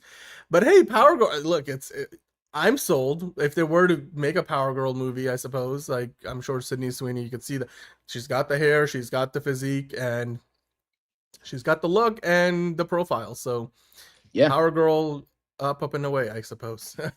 Yes, most definitely. Again, this was done. You can see it on screen. 21x4, 21 times 4. However you decide to go about it. Follow them on Instagram. They do a lot of great work. So, yeah, good stuff. Love their work. Go give them a follow. And yeah, loving this image. It would be awesome to see, but I don't think we're going to be getting it anytime soon. But with that, going on to the next thing, going from one legend to another, you have good old Robert Patrick being awesome, and good old James Gunn celebrating the awesomeness that is Robert Patrick's birthday today. I believe he's the Terminator, the T-1000. Yes. And in many things, he was also many things. in Stargate Atlantis, and of course Tulsa Peacemaker. King, wasn't it? He was in Reacher. He was in he was a season 1 or season 2? Season 2. He was in season 2. Yeah. Good stuff. Peacemaker. Obviously, got to talk about that. So, hell to the yes. Robert Patrick still to this day an absolute legend, and it seems that James Gunn is very happy with the fact he worked with him. And he definitely has his improved dancing moves. So there is that. Oh, he's definitely improved. Go to the next photo. I think there's like 2 photos here. Robert Patrick is just having a time of his life, and I'm just glad that he's part of. And then DCU Vigilante had to ruin anything and stab him in the neck many a times. At least, I guess, yeah, that's true. Now both iterations of, maybe there will be other Augies in the multiverse that we can go revisit or visit. So, yeah. And he was also in the faculty. Literally, I just was like, the first thing I see on another thing, and it's just like, boom, Robert Patrick. It's like, there he is, and always wonderful, no matter what. Terminator Judgment Day is still to this day one of the best action movies of all time, and it wouldn't be what it is without Robert Patrick doing as good a job as he. I mean, there was the whole thing with like he was so good at like running and breathing exercises that, like, during the chase scene where he's on foot and John Connor is on his like bike, he would always catch up to him. So James Cameron had to be like, you gotta slow it down. Like, he was so like, he took classes on like breathing exercises, like how to run without looking winded and all this other shit. So like, and he became so good at that he would catch up to John Connor easily. And they're like, dude, you gotta fucking dial it back because we have to have a movie. So it's just like, calm down. So yeah, he was a better T-1000 than the T-1000 himself. So, that's just how fucking great Robert Patrick. And even in his older age, he could still do the T-1000 stare. So, he just is always rocking it. He's got it. He adds an aura of credibility to anything he does. And so I think when he was a part of, like, he was in the pilot episode of Stargate Atlantis, raised the profile of the show. His character dies after like the 2-part premiere, but when he was included in Peacemaker, a show which, I mean, admittedly, season 1 had a cameo from Viola Davis and stuff, but John Cena wasn't the highest profile actor at the time. Even now, I wouldn't say he's like an A-lister. And you look at the rest of the cast of the show, Robert Patrick being a part of the show, it gives the show a certain, sense of credibility that it wouldn't necessarily have without him being there. Obviously, it's a DC show, so that counts for something. But I think, he just raises the profile of anything that it does, and I'm just glad that he's still kicking and doing his stuff, dance moves and all. So happy birthday, or happy belated birthday, depending on if he's on the West Coast or not, to the great Robert Patrick. And we move on to the next set of birds and parrots and ducks and pelicans of DCU news. Well, John, definitely a bird. Nightwing, hello. But apparently a popular Nightwing fan cast wants to join James Gunn's DCU. So apparently Louis Tan, who infamously, maybe famously, I don't know, but well, let's say infamous because everyone pretty much hates it, but infamously plays Cole Young in the Mortal Kombat movies, and he's everyone's favorite character from what I have gathered. That's a joke. I know he is supremely hated, but he was also in Daredevil, and he was also in Cobra Kai. He's done a lot of stuff. He's an exceptional fighter, and he's a pretty good actor, but he's mainly like he knows how to fight very well. I think he was he in that show like Into the Badlands? Was that the show he was in, or am I thinking of somebody else? But yeah. But he was talking about how people were mentioning, oh, he's a popular fan cast for Nightwing. He's like, I saw some of the fan cast. I'm very appreciative of it. He said, I love that character. That would be one of the characters I would want to play. Nightwing is an incredible character that I would bring something unique to. But he also likes Red Hood. I think I could make a darker, more violent version of that one day. I love those characters. And as great as it would be to see him as Nightwing, just from like a fighting point of view of someone who's like very good with agility and acrobatics, much like Dick Grayson, it's just Louis Tan. I think he's just too old now. He's almost 40. So having a Batman who's probably going to be around that age, and then having Dick Grayson who's also around that age, I don't know if that could work, but like maybe in like a Elseworld story, or maybe a character who's similar, you can make that work. I think that would be, but like I would say 10, 15 years ago, he would have been your man. Like I know they tried to make a DCEU Nightwing movie with Chris McKay, but that never came to be. He would have been perfect for that. I think he would have been a really good age for that. But now I think, unfortunately, he's just a tad too old, which is a shame because I think he would do great things with the character. Yeah, I kind of agree with you. I think he might have aged out of the role, especially unless they go for like a much older Batman.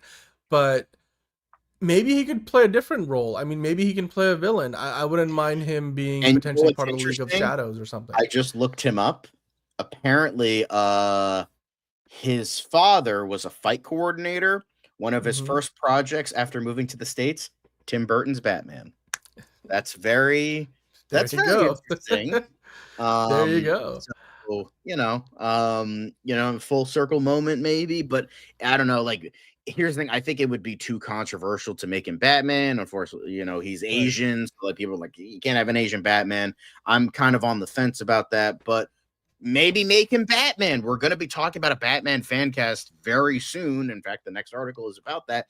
So maybe just jump the gun and make him Travis. Batman. Hey, Jean Paul Valley. Great. Ra's al Ghul could be slightly too young, and usually I think Middle Eastern instead of I think with at least the modern version of Ra's al Ghul, you could go with like Tibetan, like East Asian, but also I view him as more Middle Eastern, but obviously you could fucking do anything with the role. I'm sure he would do a good job anyway. So, but yeah. He would do a good job. I feel like no matter what role he would play, he would do awesomely. He needs to be redeemed after, Mortal Kombat made him an original character that nobody fucking liked. So, there's that. I mean, Into the Badlands was great, and he had a role in both of the Deadpool and Wolverine and Deadpool 2. Shatterstar. Yeah. So no, I remember him. He got yeeted by helicopter blade until Deadpool saved him in the next timeline. So there's Well, that I mean, too. he's gonna be in the new Mortal Kombat movie too, Mortal Kombat 2 coming out And next people year, are be so- like, well, if he's in it for too long, I'm not gonna go watch it unless he gets killed immediately. So Well, we'll see. We'll find out soon enough. But speaking of fan castings, or I guess speaking actors of fan casting, wanting, Batman, yeah, boom. Apparently, Jonathan Bailey, now the sexiest man alive, was talking about Batman because somebody was talking about Batman to him. So, and then of course, he would see like, yeah, a fucking course I would play him.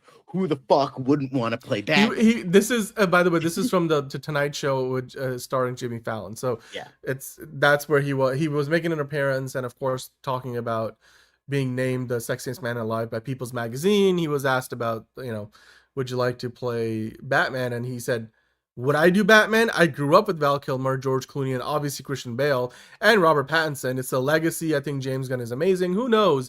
He also pointed out the idea that, hey, people forget about Ben Affleck. Warner Brothers even, skipped over Ben Affleck in the Batman Day video recently. So most people this want to skip over man, Ben Affleck, but that's beside the point. Dude, but like clearly that this shouldn't be.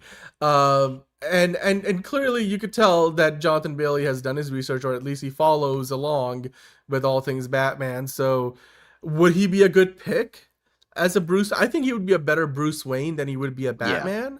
He's very charismatic. But honestly, you know who he would be kind of good for again? I know the movie's kind of in a standstill. Who knows if it's actually going to be a movie? But again, just take advantage of the fact you have a gay man who is interested in being a superhero. Have him as Apollo or Midnighter. I think he could do that, and just double down on the fact that okay, we have, instead of just, not like it would matter. I mean, literally the most popular iteration of the character that is still beloved to this day was played by a gay man. So, not like that matters. I'm just saying that boom, instead of maybe dealing with the controversy of having a straight guy play a gay man in a movie, there is some controversy that goes with that. So okay, you have a gay guy who is interested in a superhero role, have him in that, because I think he could do it very well. So, Can you imagine if he plays Midnighter and then Matt Bomer plays Apollo? Yeah. Because then, I mean, the two of them were in Fellow Travelers, I think on Amazon Prime Video, right? Never heard of it, but I trust your judgment. Great show, especially if you are part or are a fan of the LGBTQ community. I mean, just not even that. It's just great storytelling, well done. It's a period drama, and Matt Bomer, of course, we already had in the DC universe before. And what was it? Well, I'm afraid of the name of the show right now. What was the show that Matt Bomer was in, that he was in bandages the whole time? Doom Patrol. So I would love to see Matt, if they do go down that route. Yeah, he could play Midnighter, and then Apollo could be played by Matt Bomer. Two actors who are in the peak of their prime right now, and clearly they are fans of DC. So, and one of them has already been in a DC project. So yeah, Jonathan Bailey as Batman. I can't really buy the Batman side of it, more the Bruce Wayne, but maybe he could fit into other roles. That would be nice to see. Matt Bomer needs to play Henry Cavill's brother in something. I know, right, Monique? It would be great. I mean, I don't know if they're gonna all of a sudden add to the mythology, but maybe if they do a Highlander 2, maybe they should introduce Matt Bomer as Henry Cavill's character's brother in the movie. It's kind of like the whole with Fast and Furious, they just find lost brothers and grandmothers and all that stuff in every subsequent Fast and Furious movie, the last few ones. So yeah, DC bring in Peter Guber to consult. I don't want DC to lose the forest through the trees. I don't know in what sense. I feel like DC is doing pretty good right now, so I don't know why. Is there something specific? Is there a reason why you'd want to do that, Stacy? Matt Boomer Batman. Matt Boomer's Matt. By the way, it's 1 O and not the 2 O's. Matt Boomer in Batman, or as Batman. I could kind of buy it, but again, it's he's got the charisma, the charm to be Bruce Wayne. Does he have the brutality and the physicality to play a Batman, right? It's the balance of it all. Christian Bale did it really well. I think Ben Affleck did it really well, quite frankly. I think Ben Affleck did one of the best jobs. Robert Pattinson seemed to pull it off, although, like, again, I feel like he did more of a Batman that's not quite Batman yet, or he is Batman, but he's not quite Bruce Wayne yet.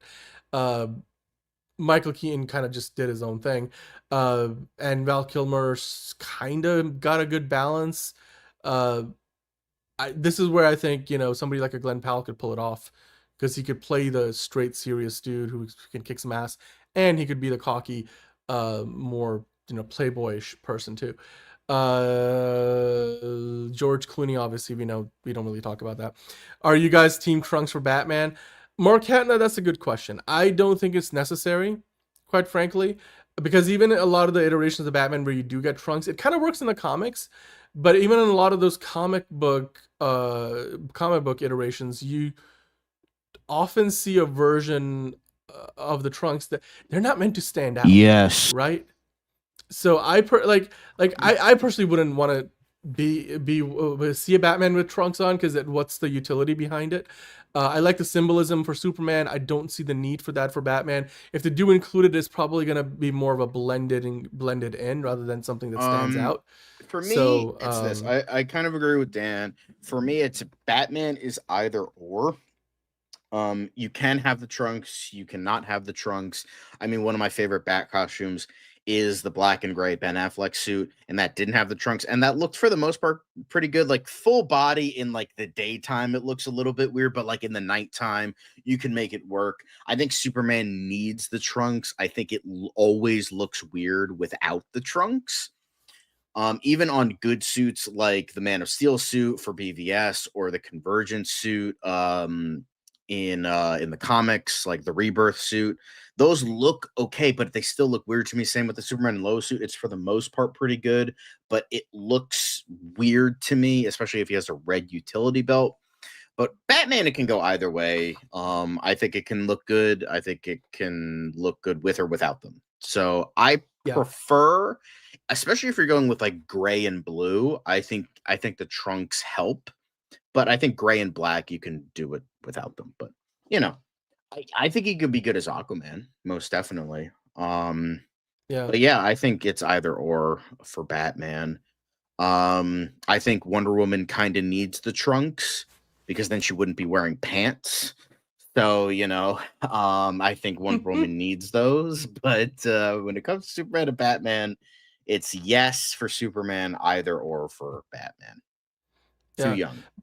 Yeah. By the way, Stacy, we have Alfred Pennyworth in the Fancast Friday poll.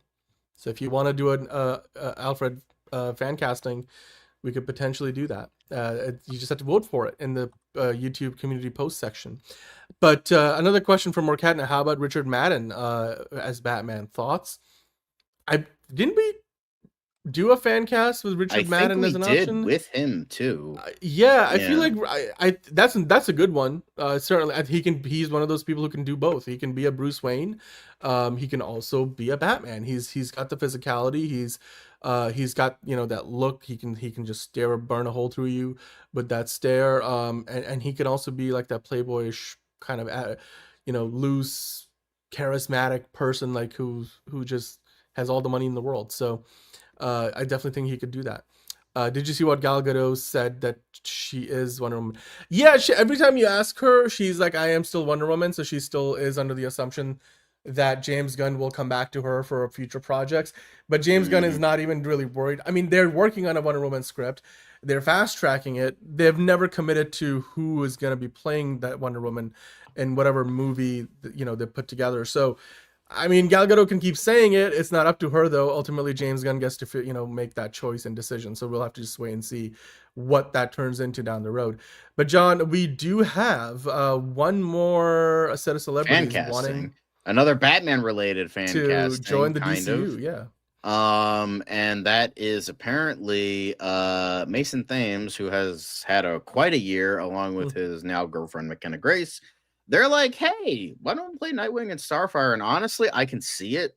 I think Mason Thames, however you fucking pronounce his name, I think he would do a good job. I would love to see McKenna Grace something. I think she would be better in other roles. I think she would be better as like Cassie Sandsmark, Wonder Girl.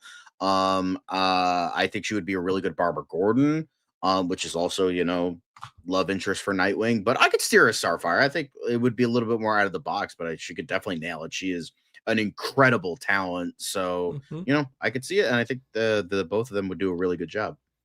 John, let's just call it what it is, sex appeal. All right, well, you got to be gross. Gross. I mean, clearly, right? That's what this would be. I mean, this would be what was that one with Damian Wayne, the Teen Titans with that movie where things kind of get weird. The animated movie, is it Teen Titans versus or the Justice League? No, the one where Damian Wayne is in the team and there's an older Nightwing. And Starfire are sort of. I mean, there was Teen Titans Judas Contract. There was Teen Titans versus the Justice League. I think the Judas Contract. I'm talking about Judas. Anyway, I don't think either of them are old enough to kind of play. I think they can play it. A younger. What do you mean old enough? They're 18. It's literally in the name, Teen Titans. Well, hello? No, I mean like in that iteration, aren't Nightwing and Starfire meant to be like adults, like proper adults? It depends on what they're doing. We don't know what they're doing anymore because we don't even know if Damian Wayne is going to be part of Brave and the Bold anymore because James Gunn said, well, it's kind of up in the air. We had an initial plan for it, but now we don't. So who knows? Have I been strange? I'm just trying to keep up with John. I'm literally just trying to keep up with John. That's all it is. But there you go, McKenna Grace and Mason Thane. I think it'll be a good fit. I think it would be a good saying fit. I would allow it. Dan wants 10-year-olds to play. That's not what I said. I was going the other direction. To be fair, I was thinking I was thinking they were too young to play the adult versions of those characters. But anyway, I guess if you're 18, you're an adult. So cool. Bill Hader as Plastic Man would be great. That would be great. That's a good one, Patrick. All right. And then with that, John, I believe we have one main event story left to talk about, and we go to the world of Superman for that. So it looks like Warner Brothers is getting serious about Superman because they have submitted the James Gunn DC reboot for the drama categories at the Golden Globes. John, your thoughts on this? We can actually dive into some of the categories that submitted them for, but just your initial reaction on this, and then if you can walk us through some of the categories that Warner Brothers is. I mean, it makes sense for you. They did it for your consideration for the Oscars. It makes sense that they're doing it for the Golden Globes. So but the studio submitted Superman for Best Motion Picture along with acting categories for David Corenswet, Rachel Brosnahan, Nicholas Hoult, as well as additional submissions for directing and screenplay, original song for the Mighty Crab Joyce. That just makes me laugh. It would be fucking hilarious if that gets nominated and beats out one of the K-pop Demon Hunter songs. That would be fucking hilarious. But when Superman saved the squirrel, talk about intense drama. But the film has also earned enough box office receipts for consideration for outstanding cinematic and box office achievement, which recognizes films that gross more than $150 million globally. So, it's, I hope it gets nominated for some things. It's more likely for the Golden Globes and the Oscars, but, I think it's awesome. I think this would be very nice to see. It would be. I don't think is going to win for most categories, but no, I don't think so either. Worth putting it's more symbolic, and I think it rightfully so. Warner Brothers putting their support behind this movie, and again, a vote of confidence for James Gunn and what DC Studios have been doing so far. So I hope that if it doesn't win, maybe it gets a few nominees out of this, and then we'll see if they can build on that in the future. I don't think Superman necessarily was a groundbreaking movie, but I think it did a great job of reviving the DC brand and putting in a positive spotlight that hadn't been the case for quite some time. So I'm just glad that Superman is getting that support and continuing to get it, not just from James Gunn and all of his and nonstop marketing on social media, but also the studio, and not just DC Studios, but just the company Warner Brothers. Putting their money where their mouth is. So yeah, Caleb was like, get dunked on, Dan. The last sentence score is. You're talking about one piece of the score. I'm talking about Man of Steel as a whole. But anyway, you can get dunked on, and hopefully you enjoy it when you're all wet and soggy in this rainy weather. At least where I am, it is. But anyway, Caleb, with that, I think we have come to the end of the show. That's gonna do it today. Before I hurl out any more insults at people, thank you for watching, and hit the like button, hit subscribe if you enjoy getting hated on. Hey, Bane is here. Hello. You know what? That actually would be pretty good for VFX. Just, Crypto was pretty insanely good. I'm here. Well, here's the thing. Yeah, if I would Crypto's getting give it nominated, then I want Indy from Good Boy getting nominated because he was a real dog who fucking gave a real performance. So how about that? But then it's not like a VFX thing. So like I don't know if that counts. I don't care. I'm just saying, it was a real dog giving a real performance. That's all I'm saying. Hey, it's nothing like the Suicide Squad winning for costume and makeup, right? Or hair and makeup, or what was it? Makeup and hairstyling, yeah. For makeup fucking, and hairstyling, yeah. There you go. For fucking tattoos and a clussy, wow, fucking phenomenal. Okay, I mean Killer Croc, he looks pretty good, but like then you look at Star Trek Beyond and you're like, wow, okay, this is bullshit. He's like, and what do you want? I want BET, and then he's just listen. I don't even know if BET. Yeah, let's just make Killer Croc generic black guy. Okay, cool, great. I mean, look, it's the same Amanda Waller that is like Meet the Pyrokinetic Homeboys. So it's like that movie certainly it had like a particular direction they were going for.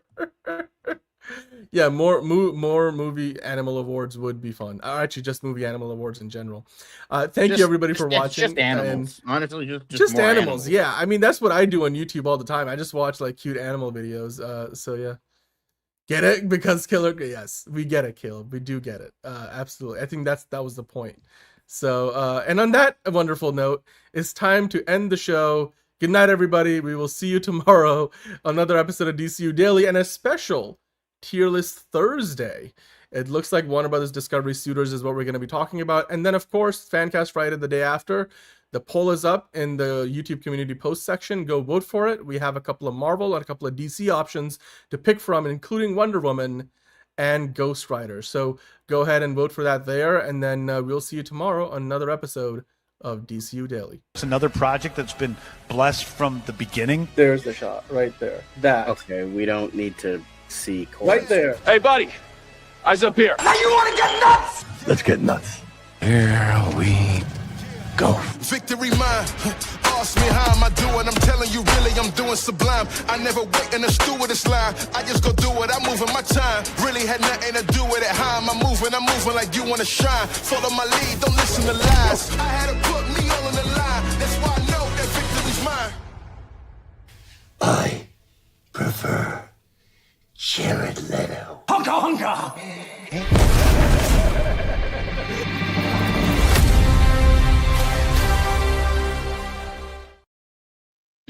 Fuck Jeff Snyder.